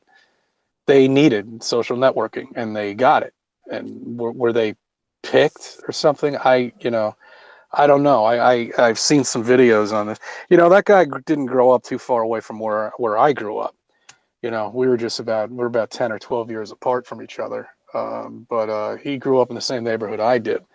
You know, so I could have rubbed shoulders with him one time or another. But he, you know, Facebook Zuckerman is, you know, you look at him, he looks like he doesn't even look human anymore. You know, really. Yeah, I think it's what we sense with some of these people, isn't it? Once you wake up, I just think that, you know, I think you probably were this is what I think. Most people who've woken up are very sensitive and empathic. Doesn't mean everyone, doesn't mean so, because I think there's three types of people. There's the globehead people, then there's those that think they're flat earthers, and then there's the flat earthers, if that's a generalization of words. Because once you know you're a flat earther and you want that, your vibration changes. You don't run through your ego. You're not worried about yourself the same way. You want to help everybody. That's what I think. Agree. Yeah, I agree with you. Well, before I was a flat earther, I was definitely a different personality. I know that. You know, now I'm much more relaxed. You know, now that I know, you know, what really what's going on, you're like a different person when you understand What's the thing you've hated the most about all the lies? All of it. Which is the bit that gets you the most with the lies? the NASA. The waste, basically. The taking of, them telling that they're taking that money, that kind of thing. You mean? Yeah, taking the money, that space doesn't exist. We'll never be able to go anywhere. None of it's true. You know, we're never going to go on Mars. We're never going on the moon again. You know, we're never going anywhere. We can't. There's no space. We're not going anywhere. That disappoints me, and none of that's going to ever happen. You know, I was a big person into space. Really big. That was a real disappointment. Wouldn't it have just been better to about like 80 years ago kept on the truth and done masses of science showing us what the sun really was, how far away the sun is, best as possible with an organisation like NASA? No, we're into this Star Wars on Earth, aren't we? Well, yeah, you remember President Reagan came up with that too, Star Wars. He wanted to put the satellites up there to blow the rockets. If anybody, attempted to try to engage in nuclear war with us, I don't know whatever happened to that. That kind of just disappeared. Well, anything. I didn't realise I work for a nuclear physicist, and he's retired, so he's old school. Mhm. And he basically told me that they lied about nuclear anyway. He said, I know Yeah. they did, because what it was is none of us wanted to stand up and say, yeah, go and put nuclear stuff in bombs. But they were never going to be as dangerous as they said they were. And that's a nuclear, well, he believes he's a nuclear scientist, doesn't he? Yeah, well, that's pretty hard to do when there's no nuclear. The person said that they had lied, but they weren't going to stand up and have that responsibility on their shoulders. So they said, yeah, they're dangerous. But he said that nuclear is not as dangerous as they say it is. No doubt. Everything is a lie. Why not? Why not that too? Gasoline and these planes. Is it nuclear and radiation is radiated? It's just hot. It's hot. That's what it means. Yeah, really. it's probably super, super hot, and it's definitely not as what they say, that it would destroy everything within a 50-mile radius. And no, I don't. I mean, hell, when you're into flat Earth, everything is questioned at this point. I mean, look at the way the shuttle, right before it takes off, the way the thing bounces around. I mean, it doesn't even look real. Right before it's about to take off and it's got all the rockets going. I mean, it looks like a balloon. I mean, it's like moving around and then takes right off. They've got to make it look like there's even more G-force, haven't they? Because this thing's gonna, when you let go. Yeah, exactly, and that's exactly what a helium balloon would do. I mean, and also NASA is one of the biggest helium purchasers. What the hell are they doing with helium? Why would they even be purchasing helium? Well, it doesn't make any sense to me. I think it would be gasoline that they'd be the highest purchaser of, would be gasoline, if anything. But no, it's helium. Helium's the biggest thing that they buy. I don't understand that. It's quite incredible, really, isn't it? And that it's a bit like all the reality's happening and no one's talking about it at all. No one. It's amazing. It really is. And not even the fact, look how far away this rocket is. You can't go within like what is it, 5 miles? 10 mile? You can't go anywhere near it. Do you know what? I think that was a shock of mine when I actually started looking at the takeoffs, and I realised that when it suddenly gets up there, when they say that's basically it dropping its tanks and turning into the shuttle, that's actually the thing exploding. It's exploding. No one would ever survive it. And a white ball comes out and they pretend that that's the space shuttle going off. Oh, it's so bad. When the Challenger, when they had the accident with the Challenger, I remember I was in high school at that point when that thing happened. And it was the one time I actually woke up at one point because I never understood why the rocket was on its side. Why isn't this going straight up? And I never asked the teacher about it, but I always thought about it, and then I stopped thinking about it, and that was the end of it. That's what we all do. But I never understood, why am I looking at it from its side when I should be looking at it from the bottom, and I should just be seeing the rockets? I shouldn't be able to see the shuttle because they turn. It doesn't make any sense. And I never believed the scientific explanation of it. That was bullshit. There's one way you get to space. That's straight up. That's it. You go straight. Doesn't that vacuum, haven't you? Somehow you're not going to do it sideways, are you? I'm not going to go around the planet and waste all sorts of fuel, you know. And then, you know, come on, they have an explanation for everything. They'll say everything, and people will believe it. It doesn't, you know. It's just such and bouncing. Remember the bouncing off the atmosphere when they come back to. We went. I met up with Martin Leakey. I think Nathan Oakley was there. We went off. I met Little Richie, who comes on sometimes. And yeah, they're great. we went to the Space Centre in Leicester, and they actually show you that they show you like one of these little cockpit things that you come down in. It's so small that what it really looks like is that they've taken a small aircraft, you know, and done some things to it, and then it looks like a capsule. And the thing is that when you look at it, it's basically about Is it 4 feet? An inch or something between you and the outside. You'd be coming back through all that. That's it. You'd be gone. Yeah, gone. I know. And every time I see one of my friends I met through YouTube, and I talk about it with him. And it's just you know, look at the satellite, look at the way look at the space shuttle, look how it's attached to the cylinder.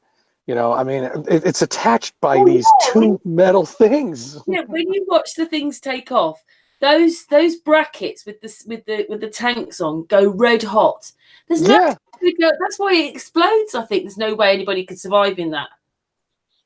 No, there's no way in hell. If they were real, you know, and there were actually people in there, there's no way that they would be able to survive that. Is that it? We're 5 miles up now. No one can see what you're doing. You can do it now. Explode.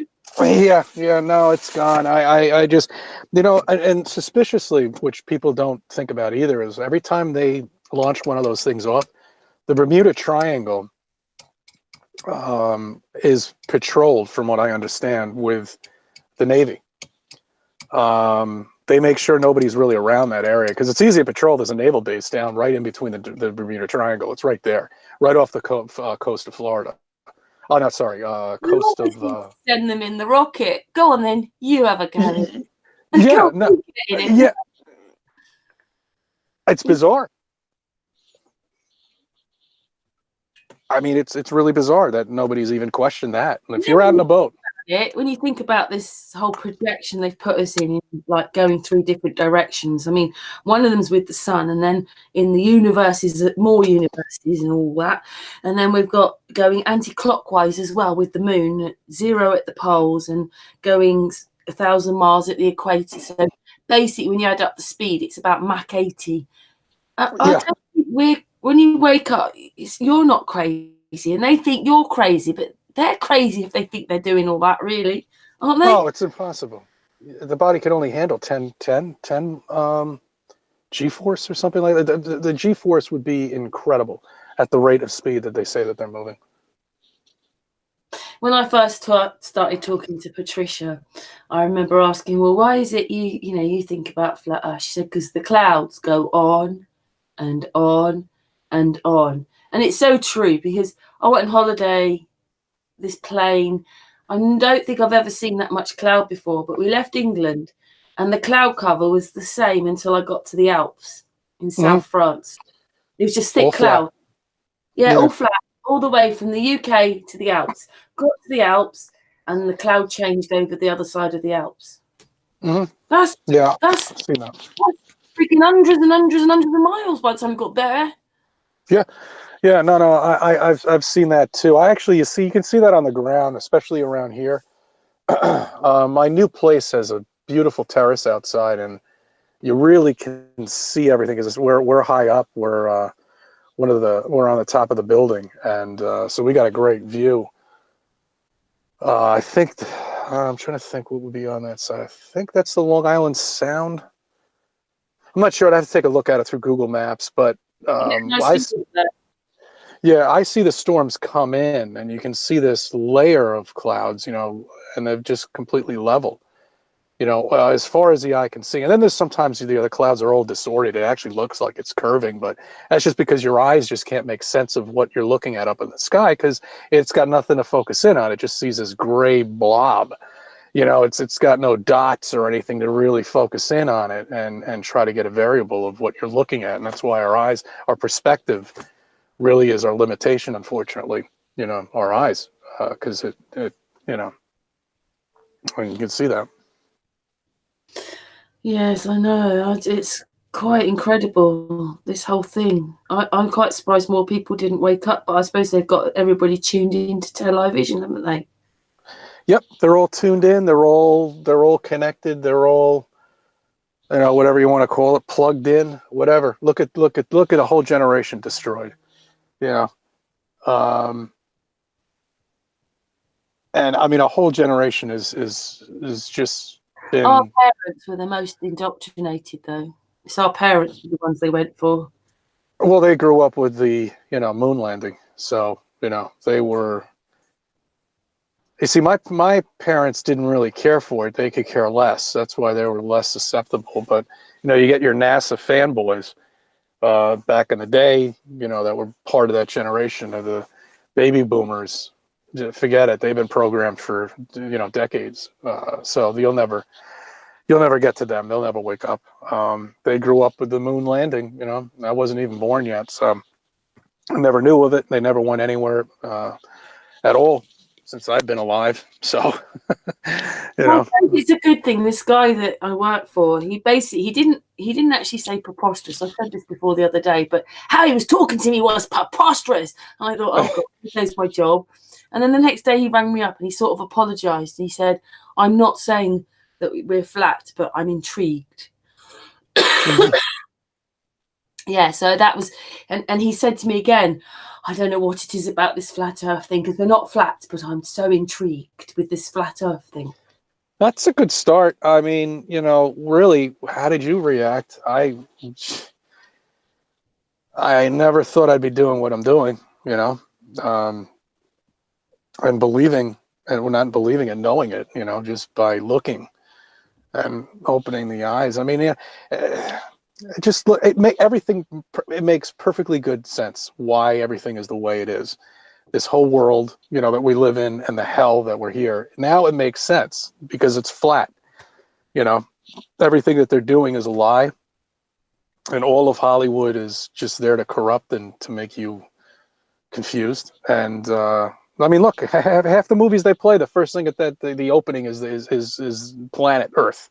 You know, I mean, the conditioning's there. You know, people just don't see it. That had been coming for a while, though, hadn't it? They put that on films for quite a few years, hadn't they? So Yeah, slow, ever from the beginning. because everything's got to be moving round and round, all the star circles in the cameras round and round. Everything's Yeah, fisheye lens round and round or bent.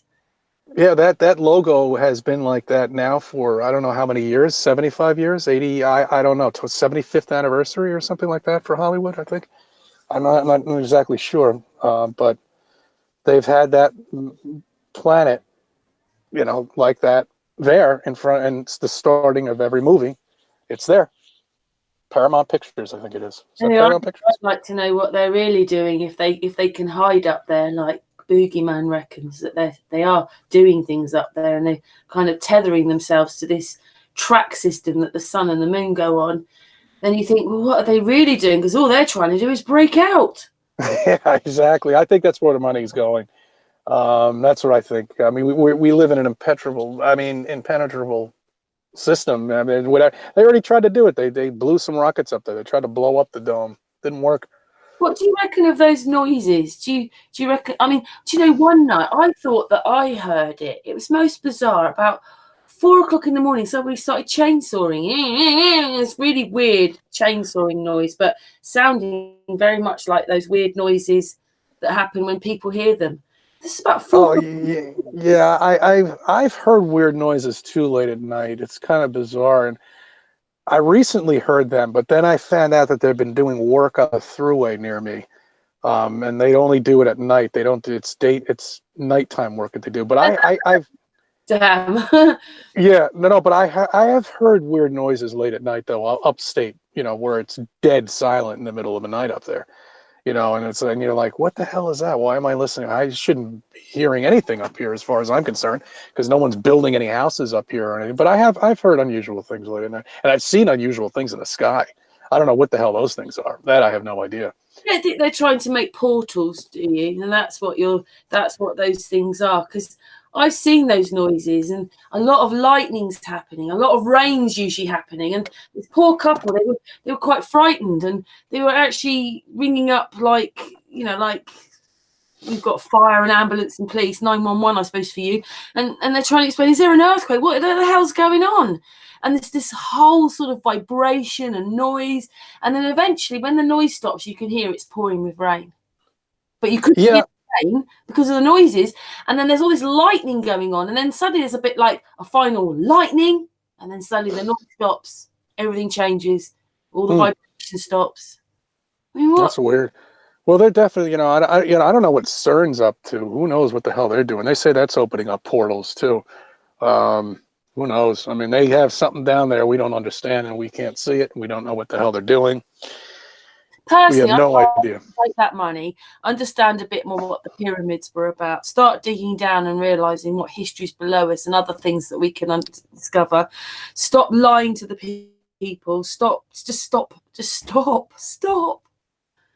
They're not, and it's a shame. They're gonna go as long as they can with us.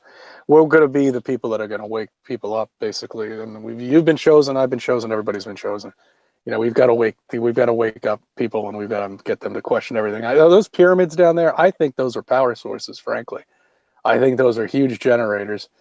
I don't think that they were, graves for kings. That's weird, because sometimes you can go and find this information. I mean, you can find the videos which will say, yeah, I really think that these are pyramids in America. It still doesn't make sense. Nothing makes the headlines. Nothing like round here. Nobody here knows that Silbury Hill. They just think it's a mound of earth. And it's a pyramid. And then someone who's been in it reckons it's probably the oldest one, and it does on the ley lines link up with the Giza pyramids.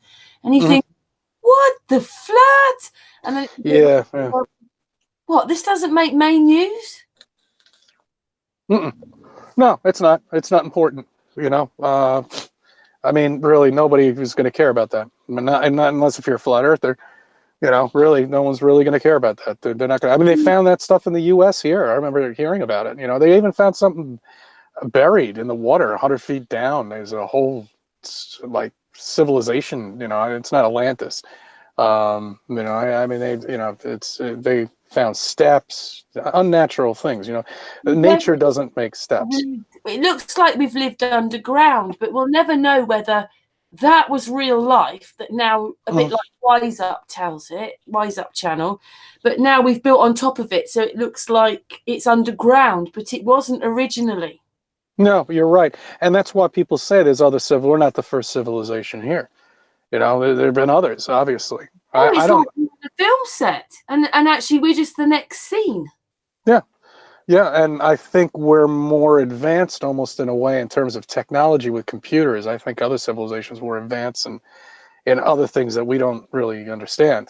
So I think each civilization that comes here is an advance in something. We just happen to be the computer generation. The computer civilization, shall we say? We have mastered that, but we still can't understand gravity, and we can't make anything anti-grav, because the gravity is not gravity what we think.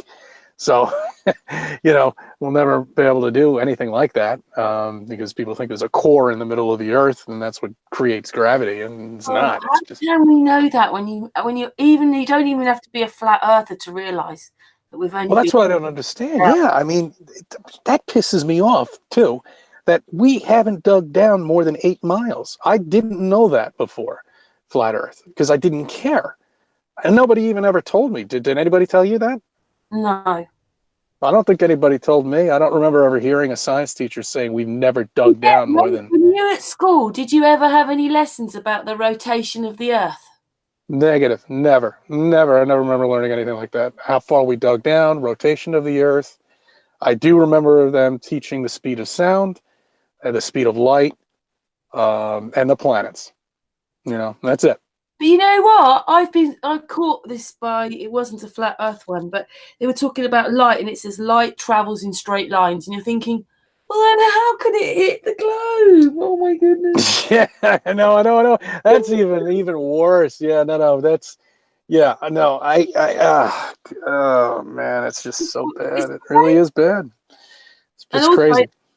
this guy called Steve Mansfield, he's on Facebook, but he made this little video about explaining how we would have to travel if we went, say, from like North America down to South America.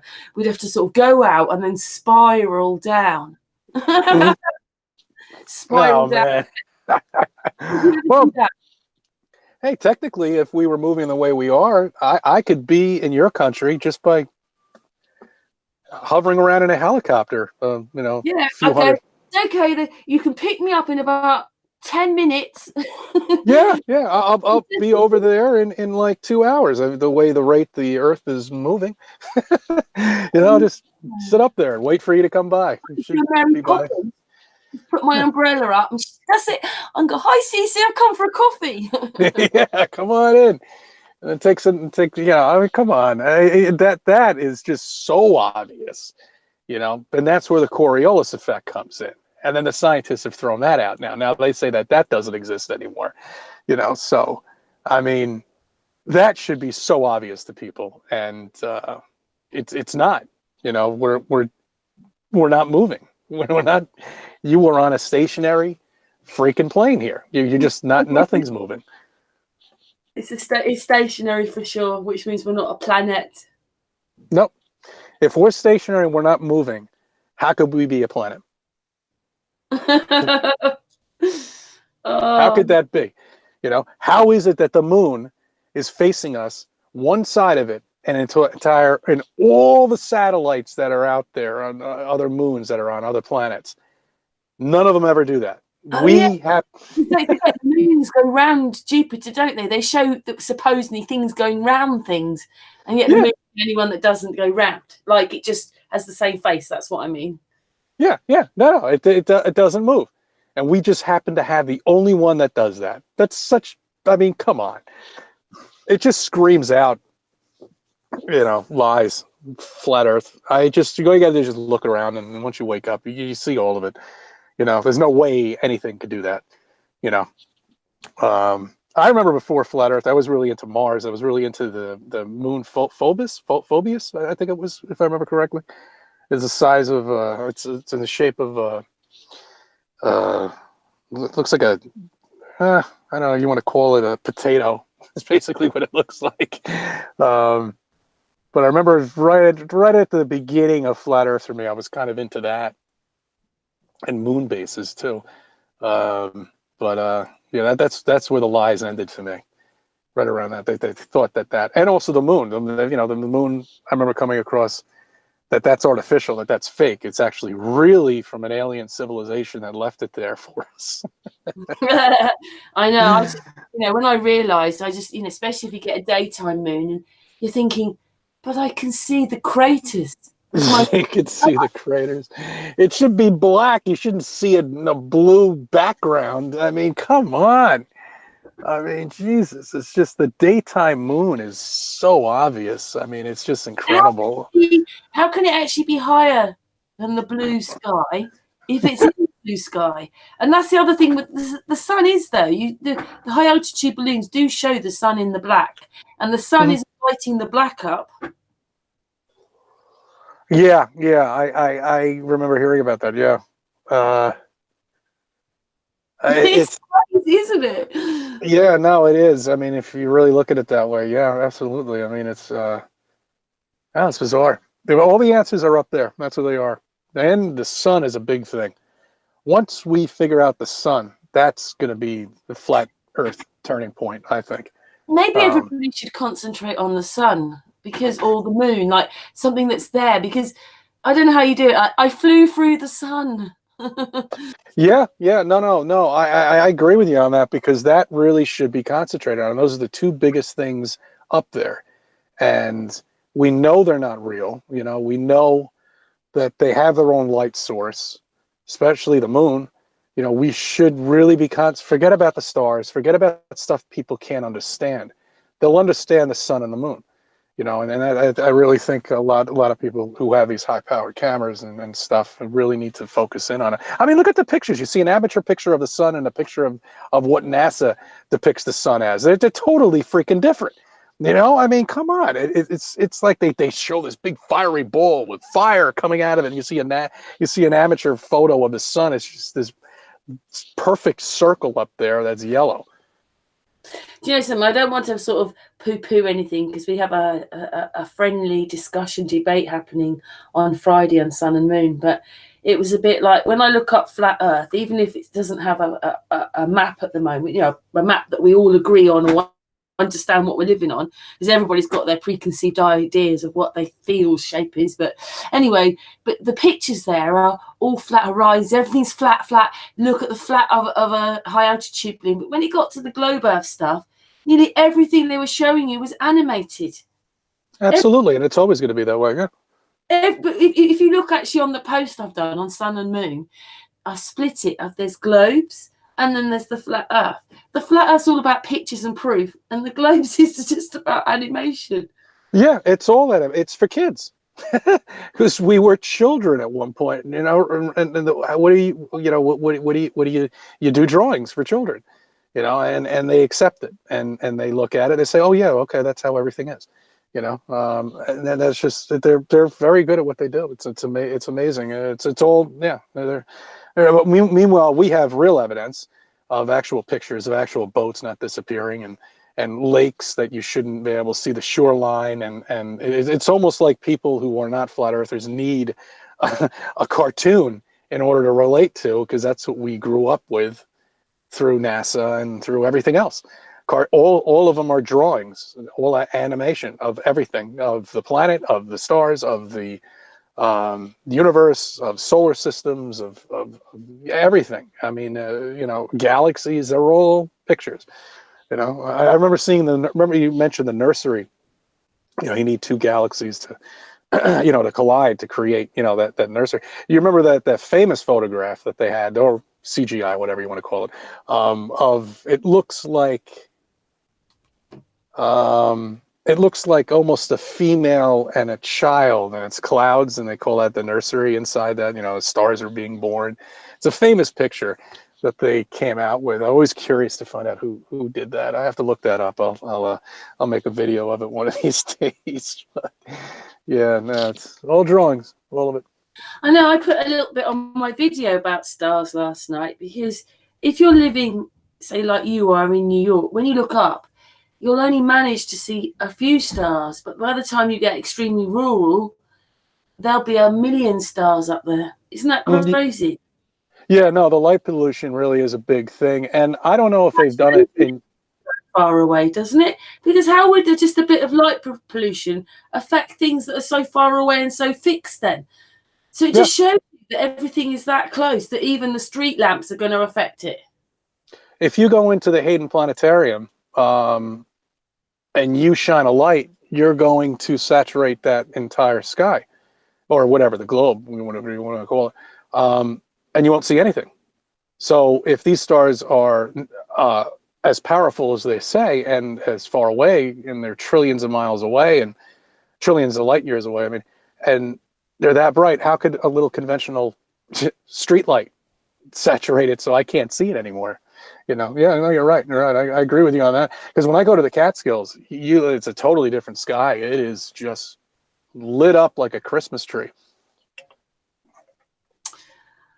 Absolutely amazing. It boggles my mind, because it's, you know, I think when I watched the first video, it's a bit like you go to bed thinking, well, we're flat then.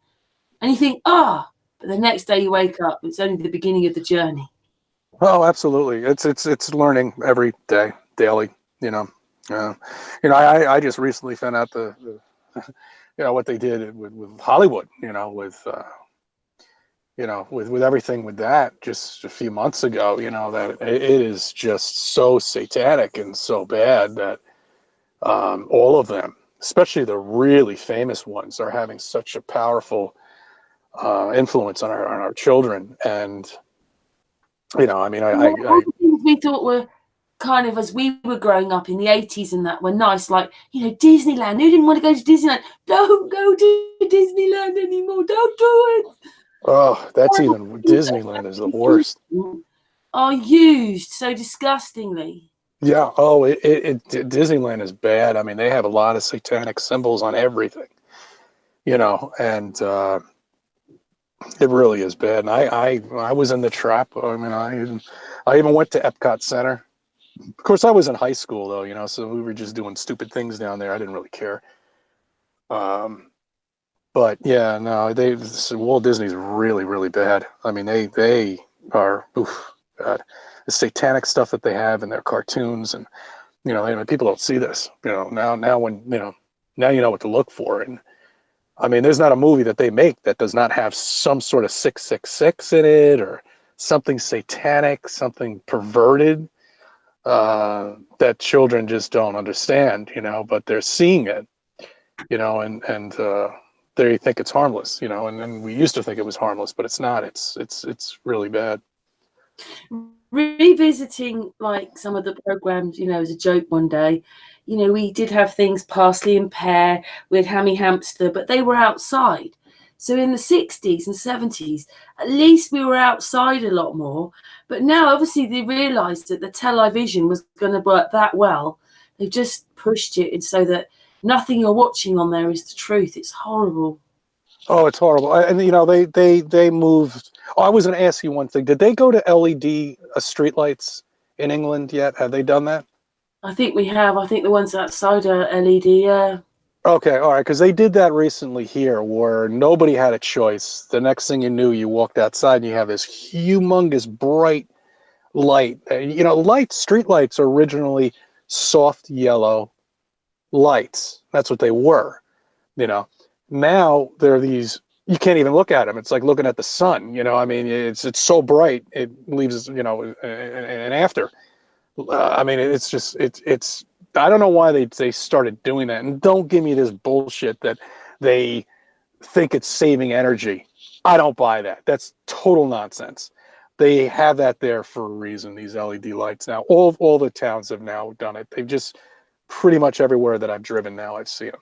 I don't think there's a town out there that has not switched over to these LED lights, and which saturates the sky, so you can't see anything up there. You know, down here, at least in Lower Westchester. They're moving people into the towns with the 5G. Yeah, well, people say 5G. They say this. They say controlling. They say, yeah, it could be. I don't know what. All I know is these lights that are up there are really weird, bright as hell. You know, and there's no reason for that. Originally, street lights were supposed to be soft yellow lights. Now it's just blasting white lights screaming at you. You should see it down in the city. Oh my God, that's lit up like a Christmas tree now.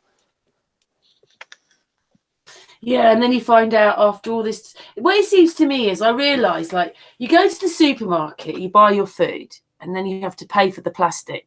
And then you have to pay for the plastic to be taken away again.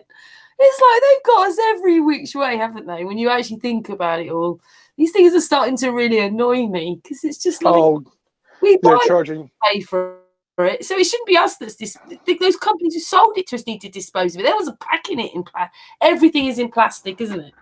so they're starting to do that to you now. They started. That didn't work. You talk about the plastic bags. You have to pay for those now. Oh yeah, we have to pay for those unless you're a small organisation. Yeah, they stopped doing that here. People weren't buying it. They did it for a while, and people got really annoyed. I think it was $0.10 a bag they were paying for it because they want to eliminate plastic bags. They want you to come. They want you to bring your own bag in. But people seem to not understand that is very detrimental because if you've got raw chicken and it's got a little hole in it or something like that, and juice is getting out, nobody's cleaning those bags. You know what I mean? The whole point was you bring a plastic bag home with your groceries, you throw the plastic bag out. That's it. I don't want to reuse my bag over and over again because your conventional they're not going to know to clean their bag because it's now got poultry, you know, that's in there. And now you're going to infect every time you go to the grocery store. You've got this infected bag with you. It's just so stupid. I mean, it's unbelievable what they're trying to turn us into. And the reason why bags like we are is because they wouldn't stop giving them away.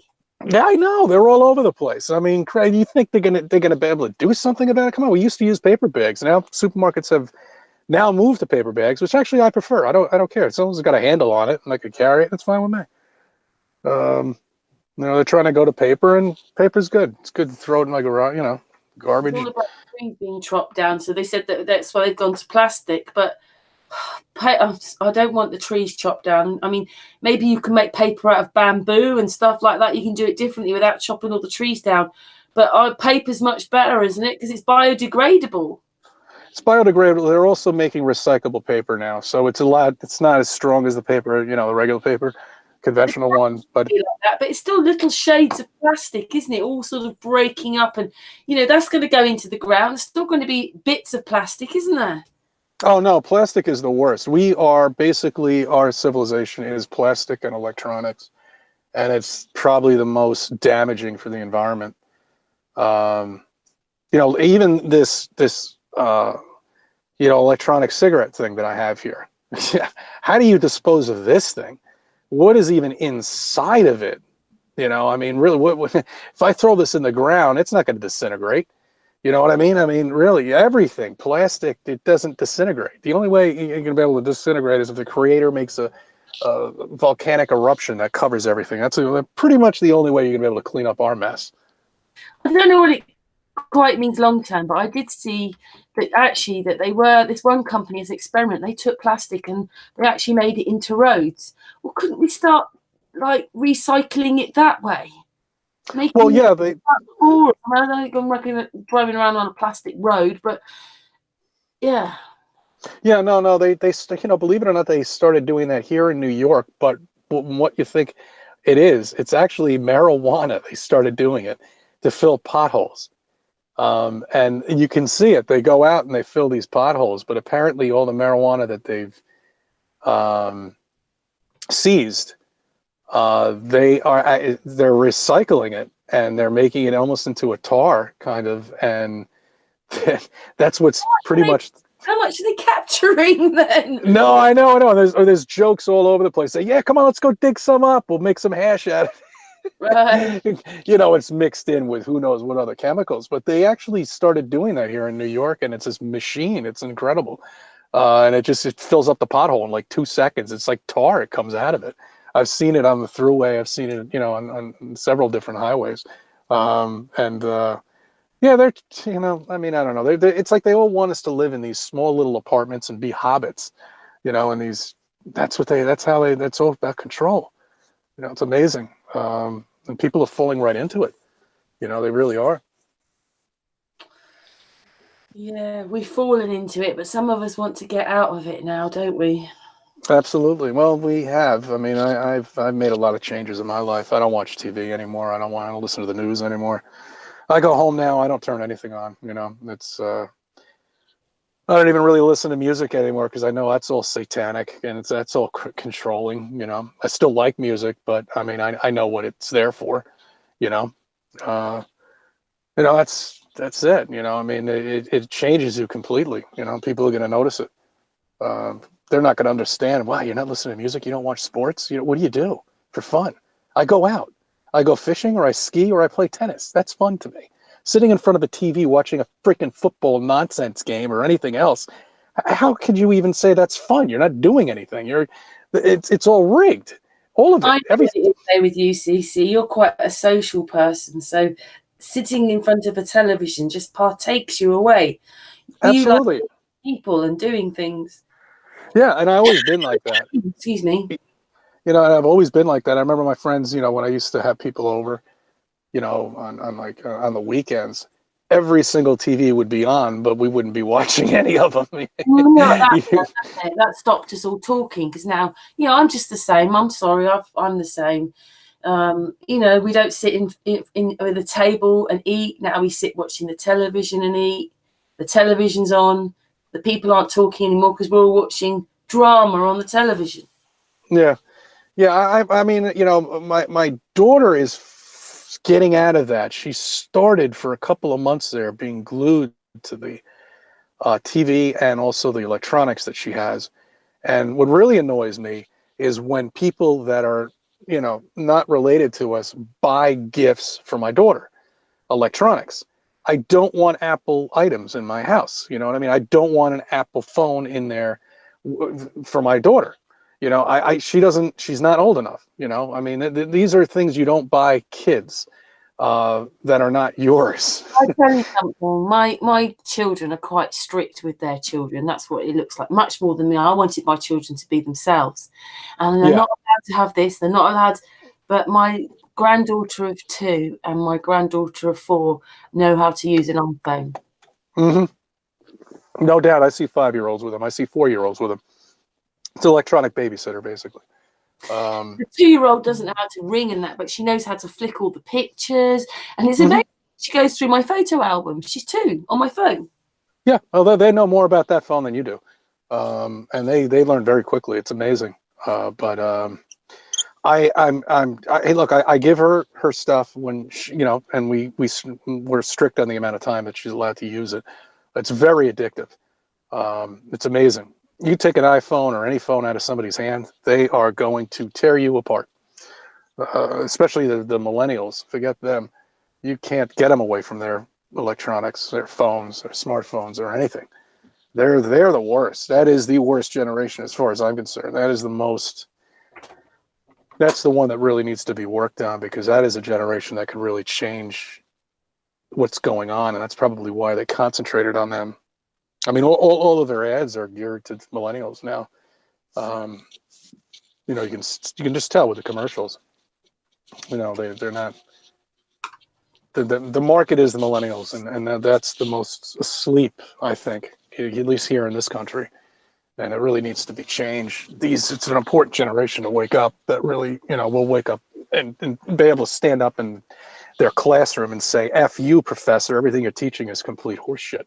You know, I mean, bottom line, that's what it is.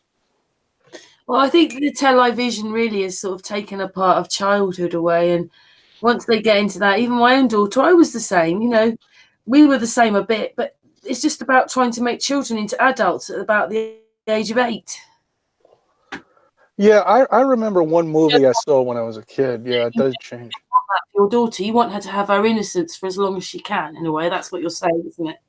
Yeah, and I also don't want her to become a couch potato, and I don't want her to become a slave of iPhones and smartphones and all that. And, you know, we didn't have any of that when we were growing up. There's no reason for them to have it, because it changes their lives. They become addicted to this stuff where they just lock themselves in their room and that's all they use. You know, and that's you know, we're losing a generation of kids that just text.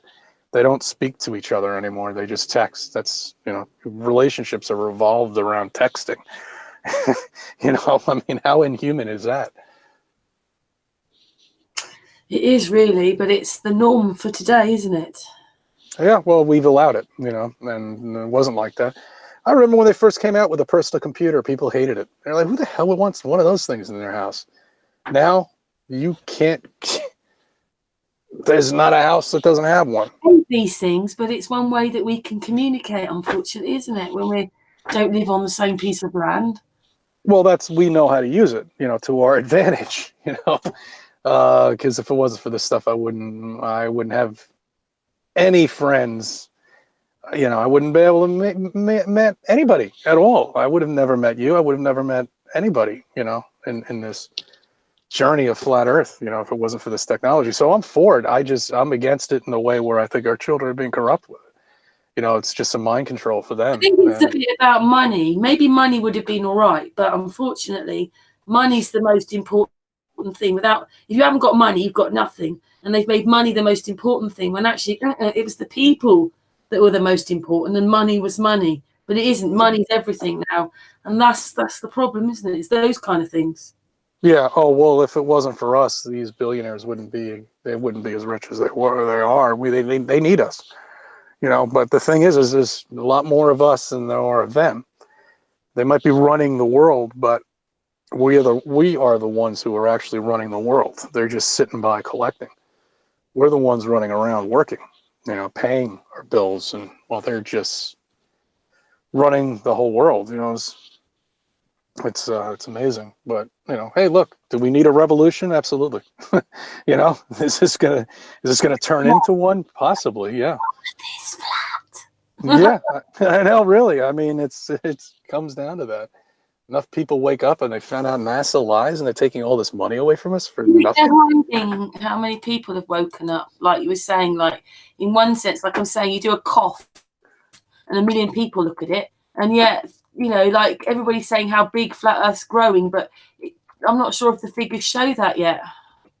Probably Well, not. you know, Google's stifling everything. We used to be able to get accurate numbers. Now with this, we don't really know what's going on right now because Google is putting a squash. They're definitely squash. They're on the move right now. They're definitely doing something now, a lot worse than they were in the past. But remember, it is a moneymaker thing, and it's all about bucks. So if it makes them money, they're not going to squash everybody, but they are going to hurt. Like I'm shocked that we haven't been disconnected. This is probably the first hangout I've done that I have not been disconnected from it. More or less, most of every single one of them I've been on. You're like in New York and I'm here. You sound like you're almost in the same place as me, like in the same room. Yeah, no, I actually have terrific connection with you. I'm shocked. I usually have poor, you know, not bad, but it goes in and out. No You know. time delay whatsoever, is there? Because sometimes there is a little. Yeah, no, well, everything, you know. I mean, yeah, no, there's nothing. I'm not getting. It's like you're right here next to me. You know, I mean, that's how it is. It's amazing. This technology is incredible. That's why I tell people. One way, everything is still amazing, and another way, it's a bit crushing because it just means so your life is a lie, basically. Yeah, yeah, and they have the button to turn everything off, and they can do it at any time. You know, when are they going to do it? I don't know. But when they do it, you know, that's why get phone numbers, get names, get information. So there's always going to be some sort of communication we'll have, you know, no matter which way you look at it. But I don't know how long this is going to go on for. I really don't. I don't know how long where YouTube's going, or Twitter, or Facebook, or any of these social networking. I know there's some really horrible things on YouTube, or have been on YouTube. You didn't hear of those all getting strikes and all that kind of stuff. So you can do really horrible things and it's still there. You mentioned a couple of things on Flat Earth. That's it. Strike, strike, strike.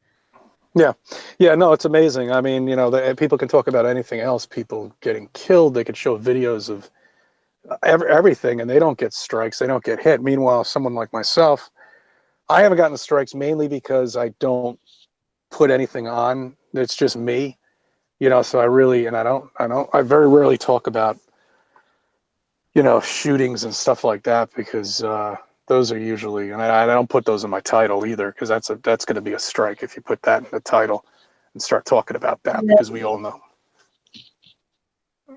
Yeah, we all. And yet you can talk about other things. You can still talk about 9/11. Yeah, yeah, you can get away with that. I don't think they care.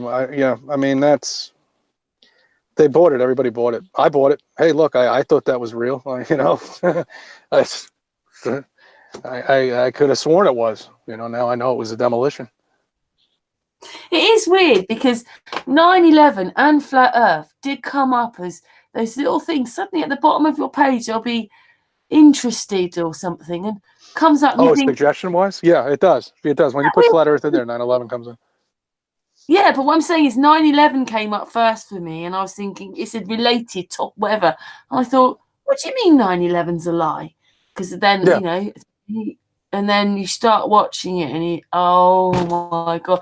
And I spent 3 years on that one. Yeah, And then I at the end bet. I bet.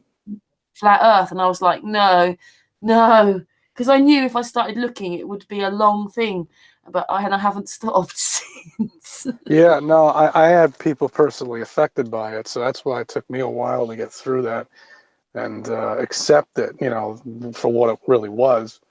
Especially the fact that it happened, you know, right here. You know, I mean, it was hard to get through that. That was amazing, you know, when you figure this stuff out and you look at it and you're like, shit, you know, I should have known this. You know, I never did.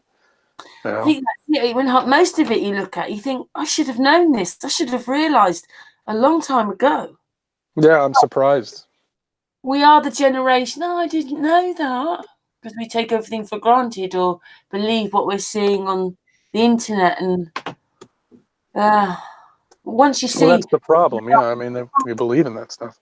yeah, I wasn't actually down in the city. I didn't see anything, but my father was, and I was on the phone with him, talking to him, and he was telling me what he was seeing.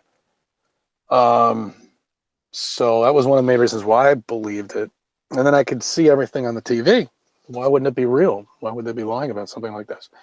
Why would they do it? But then you hear all the stories and everything. I mean, everything somebody is. made a video about the news companies, and basically, obviously, there's quite a few in America, even the sub ones or the smaller ones. They basically say the same words. Whatever one's saying, they repeat it. Oh, it's been like that forever. You flip the channels, they're all talking about the same thing. They're actually saying the exact same thing. They all break for the commercials at the same exact time. When they're talking about sports, all of the networks are talking about sports. When they're talking about this, all the But networks. using the same words. But for America and even countries like yours, I mean, Australia's another we've got trouble about in the chat room there. Australia's huge. Like in America, each state is like a country, so they never don't really link you up, do they? So you in New York might not know what's happening a few states across. No, absolutely not. We don't. And even in counties, there's in different counties you don't know what's going on. It's amazing. I could be in Westchester County and then I go up to Putnam County and find out what happened here. Somebody got shot. What? We didn't hear about that in Westchester County, and they're only 200 miles, not even 50 miles apart. It's like a whole different story, but the media is all the same. A good way of masking it so that nobody will ever know the real truth and what's going on, because they just say different, they just partake you away from each other all the time. Yeah, absolutely. And that I've seen that a lot. Just not too far away from me, about an hour up, is it's Orange County. And what goes on up there, they don't know what's going on down here, just as much as we don't know what's going on up there. Unless if it's something really major. But if it's a fire. It is fake, but the UK does have almost this 24-hour news. I mean, I think the BBC were the ones that started it, but of course, Sky News, we get Sky. So in a sense, even if it's all lies, they'll tell you what's happening across the plane. We get to know what's happening. Yeah. I'm not saying they say all of it, but generally, there's America, Russia, and there's certain places where you can see what's going. Well, no, you're not really seeing what's going on because it's all lies, but they're looking like putting that world in there. Yeah, and that's that. They've been professionals at doing that. Absolutely. I mean, they'll give you little bits of information of like what's going on in my country, and very rarely do I ever hear what's going on over there. Unless if it has something to do with. I mean, you don't hear much of anything at all, really. And the news but that isn't very nice anyway, is it? Well, I'm sorry. The news isn't very nice anyway. No, they're not. And once you figure out that they're a bunch of lies, it's even your local news. It's even worse. The local news is horrible. Ugh, God, the town per town news is just. They're so fake, it's unbelievable. You can see right through them. Oh, mind you, I suppose even being able with the internet, we've been able to communicate things with each other. That bit's good, isn't it? Because obviously spreading the word between us. Maybe most of our chat room have heard what we've been talking about, but maybe there's some new people will hear it on a, seeing this later or something, and you just hope that someone passes. Gets out. Yeah, no. Well, actually, I was going to mention that too. And when I first got into Flat Earth, the first thing I saw was a live show, and I was part of it. It was actually with Patricia and Mark that were on. That was the first one I stumbled across. I don't even know how I found them. I really don't. You're just giving these suggestions on YouTube. Everybody has different ones for some reason or another. I don't really understand that. But yeah, no, that was that's how I really looked into Flat Earth too, is because I was like, oh shit, someone's doing a live show on it. And back 4 years ago, that was very unusual. Now everybody's doing it, basically. But Yeah, no, these live shows are important. I think. I think when people stumble across Flat Earth and they start seeing, Unless live the shows whole go on. internet goes, it is documented. Unless the whole internet goes. Yeah, absolutely, absolutely. Yeah, no, I agree with you on that. But it still is important to put things in books as well.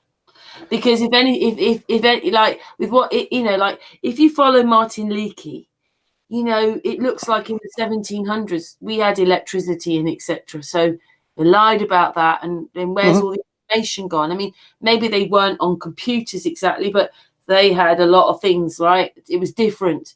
So where's all that information gone? Do you see God. what I mean? So we do need to, but some books survived. We need to put stuff in writing as well. Yeah, well, our ancestors did it supposedly by putting everything on a rock wall. you know, I mean, that lasts forever. Yeah, no, I agree. And they even found electricity light bulbs back many thousands of years ago. You could even see it in the paintings. Electricity, it's a lot of stuff that they haven't I think that's one of mentioned the to us. most disgusting things they've done, whether it's Tesla or anybody who's understood free energy. I Hmm. mean, that we've been living like that rather than what they've done now and putting those pylons everywhere. And we could have been living without showing any of this. It could have been even done from the ground. Like, what? And it's like it would be environmentally friendly and, oh, it's, No, it's so annoying, and there's so much energy down there. We just don't know how to harness it because we've been trained not to even think about it. But there is a lot of energy that we are unaware of, that Tesla was aware of, and he harnessed it, and that was the end of that. He figured it out apparently. Nobody has taken his work and looked into it, and nobody will ever do it because they won't allow it. They want us to live like this. yeah, controlled. Yeah, they have to control us. How else are they going to get away with what they're getting away with? And unfortunately, we are in a controlled, very controlled life. Yeah, I've said this many times. I'm sorry, I can't get past these words because it's not anything. We were just living in a boot camp. They've forgotten to tell us we're living in a boot camp or an open air prison. Yeah, absolutely. Oh, yeah, we're all in prisons. Yeah. And the thing is, Uh, I think the reason it's like that is I suppose there'll always be some kind of structure, whatever you're in, but it's just the fact that this is so anti the people, so anti consciousness, so anti love, so anti communicating. So it is communism, basically, we've been given communism. yeah, yeah. People say we're not. We are. Look at what we live in. No, I mean, they tell you what you can eat. They tell you where you can go. They tell you when you can go on vacation. you know, they And we even make. grow things now. We have to, where we're at. I'm just as bad, but we rely totally on the supermarket now. My grandparents used to grow things. Yeah, I will be doing that this year. Absolutely. When on my terrace, I'm already getting ready. I'll be doing. Now, if my son grew some tomatoes, I've grown some tomatoes, Mum. Look, Yeah, it's like, well, because he don't grow, he was growing something. yeah. No, it's amazing to watch it. I mean, I'll be doing tomatoes, basil. I'll be doing parsley. I'll be doing everything. Because I'm sick of going to the supermarket. The supermarket is only good for one thing, and that's when there's not a disaster. God forbid if there's a disaster, those Yeah, supermarkets only, within about 6 hours, the shop's empty. no, it'll be empty. Yeah, yeah. Within a day, everything will be sold out in there. I've seen it here. I mean, we live in a very densely populated area, and something, rain, weather, something happens, the supermarkets are barren within a day. Within 2 days, they're gone. Nothing exists, and there's nothing in there anymore. Oh, instead of working out what's better for the people and helping the people, even like sustaining ourselves. We're not taught any of these things anymore. Mm-mm. Nobody knows how to farm. Nobody knows how to do anything. I mean, that's just the way it is. They wanted that. They got it. And they They have want to everything control. GMO, don't they? GMO. Yeah, they have to control people. That's the only way they can get away with this. And the only way they can do it is the system that we're in, and have people fall for it, where they don't know anything else better. They're just, that's it. You work, you make money, you have a family, you buy a house, and then you retire, and then you die. That's it. And it's worked for many generations. Great system. Oh, dearie me. I know, it's where do you go with all this? I think it's like having the world on your shoulders, isn't it, when you know all this? Because, I mean, where can you go with it? What, do I write to your president, do I, and say, you're lying, sort it out? Yeah, that's the thing. And you can't. You know, that's the thing about it, is if you bring it up with anybody else, you're looked upon as a complete freak. You know? I mean, it's amazing. The system is absolutely how it's worked this long and so well. Really, you know, well, it doesn't surprise me now. You know, we all know, you know, really why it's been created. I mean, they have to control us, else, you know, God forbid, if we wake up and question the government and question everything else that's going on, you know, then they don't want that to happen. I know. I just wondered, is our Patricia there? Patricia? She takes a couple of seconds to come on. Patricia, Yeah. can you... Oh, Hey, she's there. Patricia. There she is. I was actually going to let you How are two you? talk. I'm getting a little tired. I have to start cooking dinner. Oh, that's okay. We've actually been on for... How long are we like... on for? Oh, Sorry? yeah, it's 6:30. Oh, yeah, you know, we have daylight savings time here now. Now you're another hour ahead of me now, right? I think. I think your clocks changed again, didn't they? Well, yeah, we're now an hour. What is it? Spring forward, full back. Yeah, we just went back an hour. Yeah, we're at the same time again. Sorry, Patricia, she unmuted. Patricia, say hello. Patricia. Hey, Patricia.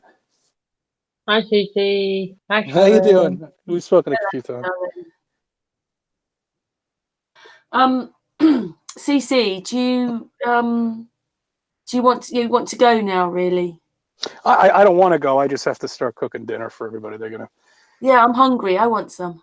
I'll be more than happy to cook you one. I'm a great cook. I love cooking. I'll be over in 10 minutes. Yeah, hold on, get in your helicopter.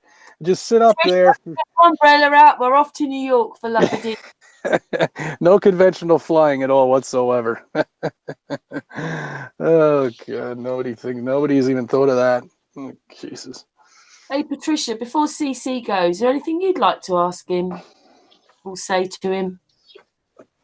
I always put Patricia on the spot there because she's been... I know, you do this every time. No, it's just nice listening to Oh sorry, yeah, I'm no, getting a... She's got internet problems. Patricia? Oh, she does. Yeah, it sucks. Sorry, we didn't hear a little bit about what you said. Could you say it again?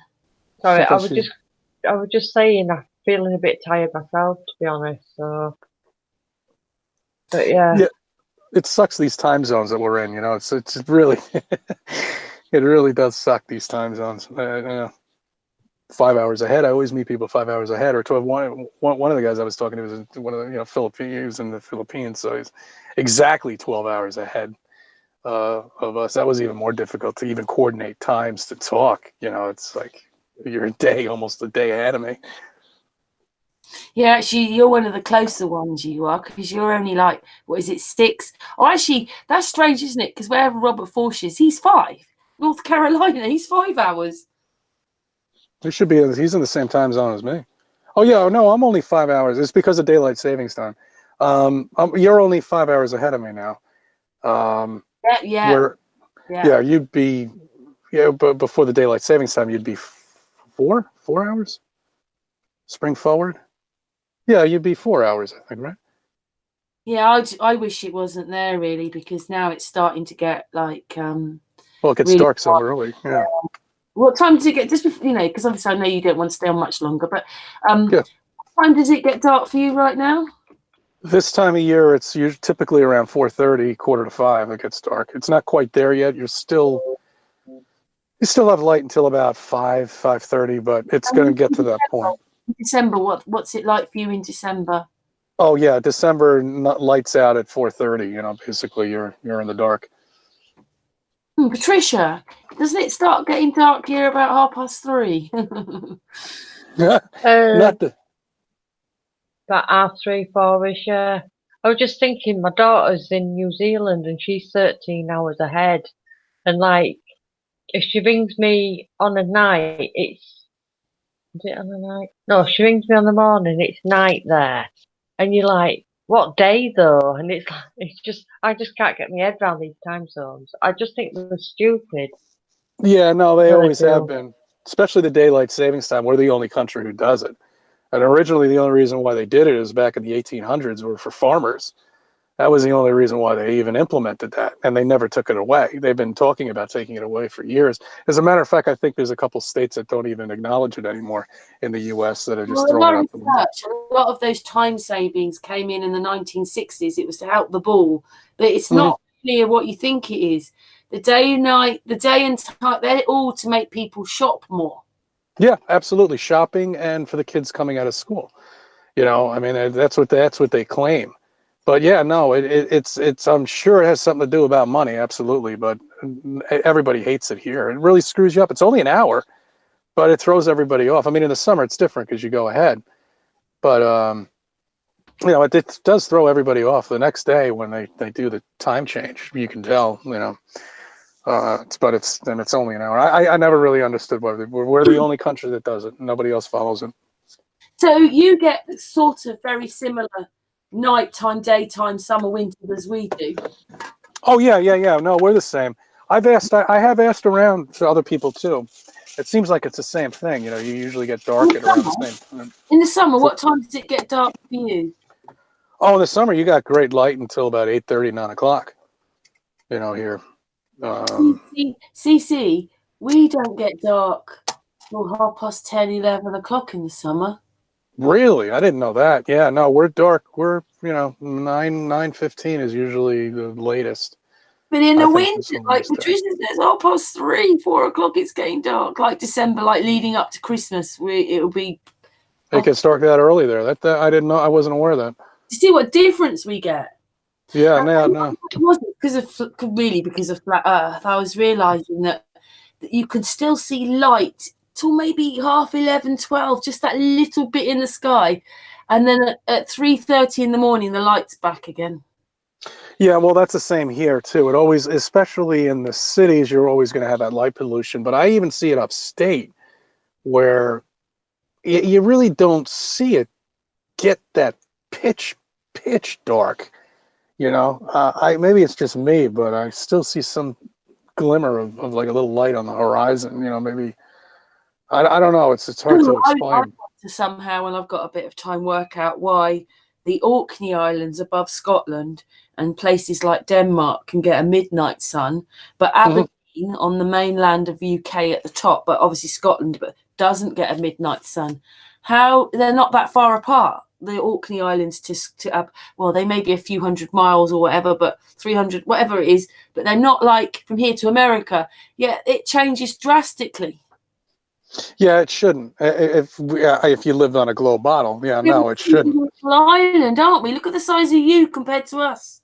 Yeah, we don't even know what the exact size is of our countries either. I mean, we have no idea because if one thing's a lie, why isn't everything else? You know, I don't think they're. What do you mean? Actually, England's much bigger than America. Yeah. Well, that's what they say. You know, they're also, then you have that internet thing that Australia doesn't exist. You know, and I mean, these are things to make us look like idiots.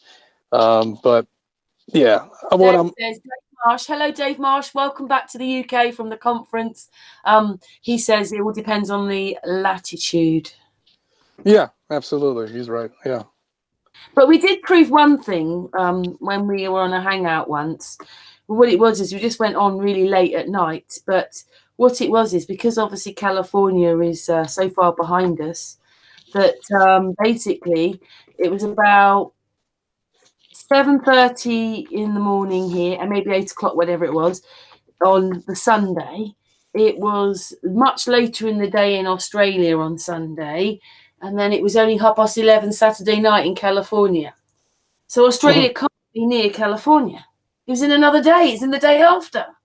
Yeah, I forget how many hours they are ahead of us. We debunked the concave map on sun and moon. That's excellent. Yeah, that's a good point. Absolutely. Yeah. I remember Dean Marble he did an experiment with somebody too, with his son. that he couldn't be looking at the sun at the same time if we did live on a globe, that they were looking at it. I think he was talking to somebody. If we did live on a globe, he'd be on the other side, so he should not be able to see it at the same time that he can.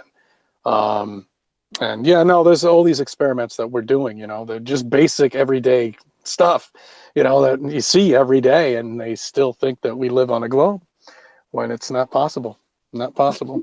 Imagine what it'd be like on this revolving thing. Meow. Oh, it'd be great, right? Damn, you could. I don't think you can get any work done though, or even fly anywhere if you were flying. You'd be going, I was holding on for dear life. Yeah, no, you'd be hanging on it. The sun would be blazing in the sky. It'd take up the whole entire sky, probably. And probably gonna be.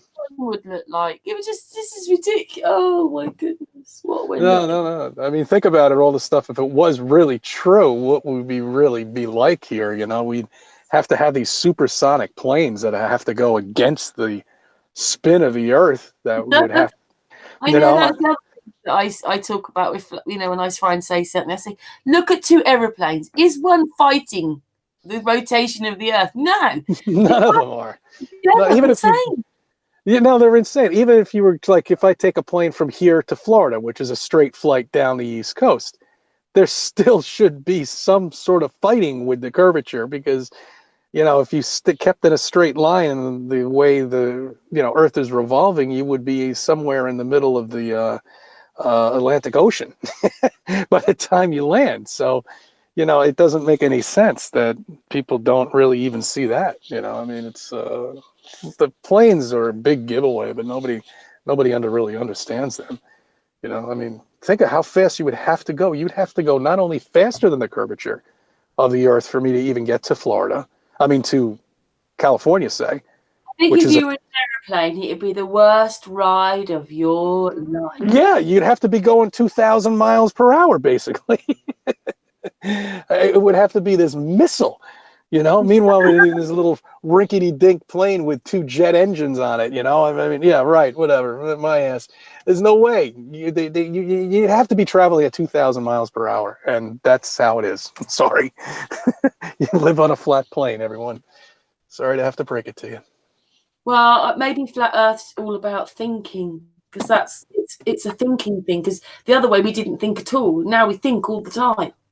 Oh, absolutely. Yeah, no, I didn't think about any of this stuff before. Why would I? You know, why would I even think the plane's going against the spinning of the Earth? That wouldn't make, you know, why would I even be thinking about that? I believe that we were all one piece of land and then we broke up. Do you remember? Yeah, there you go. I mean, yeah. Who knows? We were all one piece of land and then we broke up. I mean, you know, everything is just. There should be, all the continents should be in the middle of the equator if we were spinning. It's a #1 dead giveaway. I don't know if we're ever going to understand this. I mean, I know, sorry, we have to end in a minute, but have you seen that stuff where the land is moving? These people, it's not a stream that's moving. The land is moving like it's water. Yeah. No, I've seen that. And they even show the grooves on the bottom of the ocean too, you know. I don't know. That's why I'm not going to commit to any model at all. We're not given any proof of anything at all.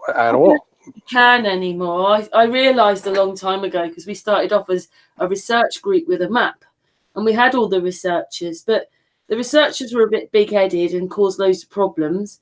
And then we decided, well, me and Patricia, whoever was at the time in the group, you know, like we can't prove any of this, so the next thing is to try and move on with the people. Yeah, well, that's exactly where you can do. I mean, there's no way we're going to be able to prove, you know, really what we live on. That doesn't mean all the research is like that. Dave Marsh has been in the chat room. He's the most lovely man, and he's doing really well on his research. There are some really great. Stan Smith's another one. You know, there are other people as well. Yeah, they're great. They're great. Yeah, no, and we're trying to do the best we can to come up with a physical map. It's very difficult to do. We don't even know what's surrounding us, if it's the white ice walls or, you know, it's definitely something surrounding us, and there's got to be that, but we don't know for 100% sure, you know. Virtual reality thing stuck in nothing. I just think, I thought it was bad enough when, you know, like I remember them going, and then the stars and the galaxies go out and we're sort of a cylinder shape, and I'd always want to go, yeah, but what's round that? I've got the same questions with flat Earth. Yeah, but what I mean, what's round that? No, exactly. It just wasn't quite far away as I thought it was. Yeah, no. I mean, it definitely, it proves that we're definitely surrounded by, it seems like we're definitely surrounded by ice walls. There's no doubt about that. But, how far do they go? How far is the dome? If there is even a dome, I'm not going to commit to that either. It seems like there is. There's got to be something holding everything in. But, I think it's about 60 miles up, because these star places that make stars, which you can actually find on the internet, so it's not quite linked with NASA, they said they couldn't get more than 60 miles up. I listened to Martin Leakey. It's about 8, 9, whatever it is. It's a much shorter distance up. Looking at what it all means is saying that the firmament is closer than that. Yeah, it probably is, because the shuttle really, when they blast things off, they turn that thing pretty quickly. So there's definitely something up there that they're going to hit, and that makes a pretty quick turn to a point where we can see it here on the flat plane here. We can see that thing turn, and so it's close. Definitely, they are moving it so we don't see it actually smash into something and make it disappear into the blue yonder, into the ocean. Bye-bye. If you think if it is only so many miles up, then we're living in a very small corridor here of life. Well, yeah, I mean, we were meant to figure this out. Eventually, we were going to get the technology to go up there. Maybe trying to get places like Everest then. If you imagine, I know Everest is the peak of that's like maybe 5 miles up, but if you were thinking 60, I used to think, well, why is it so cold there? If it's only 8 miles up, then no wonder. Yeah, no. They do a lot of stories on that. That's the tippy top of the so-called planet that we live on. That's what they keep saying to us. And well, that proves to you that that's you should be able to see a lot further up there, and you can't because the atmospheric difficulties with the atmosphere, that there's just so far you can see. I mean, when you got a rainstorm 15 miles away from you, you're not going to see more than, you're just going to see this big blackness come in. You've got that. And everybody says, well, why can't you see China? Why can't you see the other continents? You can't, because of the atmospheric disturbance. I mean, really, you just can't. You can't see that far. If it wasn't for the atmosphere, we'd all be able to see each other. Would be going, hello. Yeah, I could blow a rocket off, and you'd be able to see it 500,000 miles, or whatever, 5,000 miles away. You'd all be able to see. But it's just atmosphere. Atmosphere is very thick and very dense, unfortunately, and it really does, make illusions and distort everything that you're seeing. That's why we can't see as far. Damn annoying, isn't it? But anyway, Cece, you stayed on probably another half an hour now. Okay, I appreciate you having me, though, Karen. Definitely. Really enjoyed chatting with you. It's been a really nice chat. And absolutely. We will go at the same time, and we'll just say goodbye to you off air. But thank everybody that's listened into the hangout today. We're back tomorrow with Peter and Pete, so we'll see you tomorrow. Good night, everybody. Thank you so much. Good night. And to the panel. Love you all. Bye. That was great. Yeah. Love you, Patricia. Bye, everybody. See you later.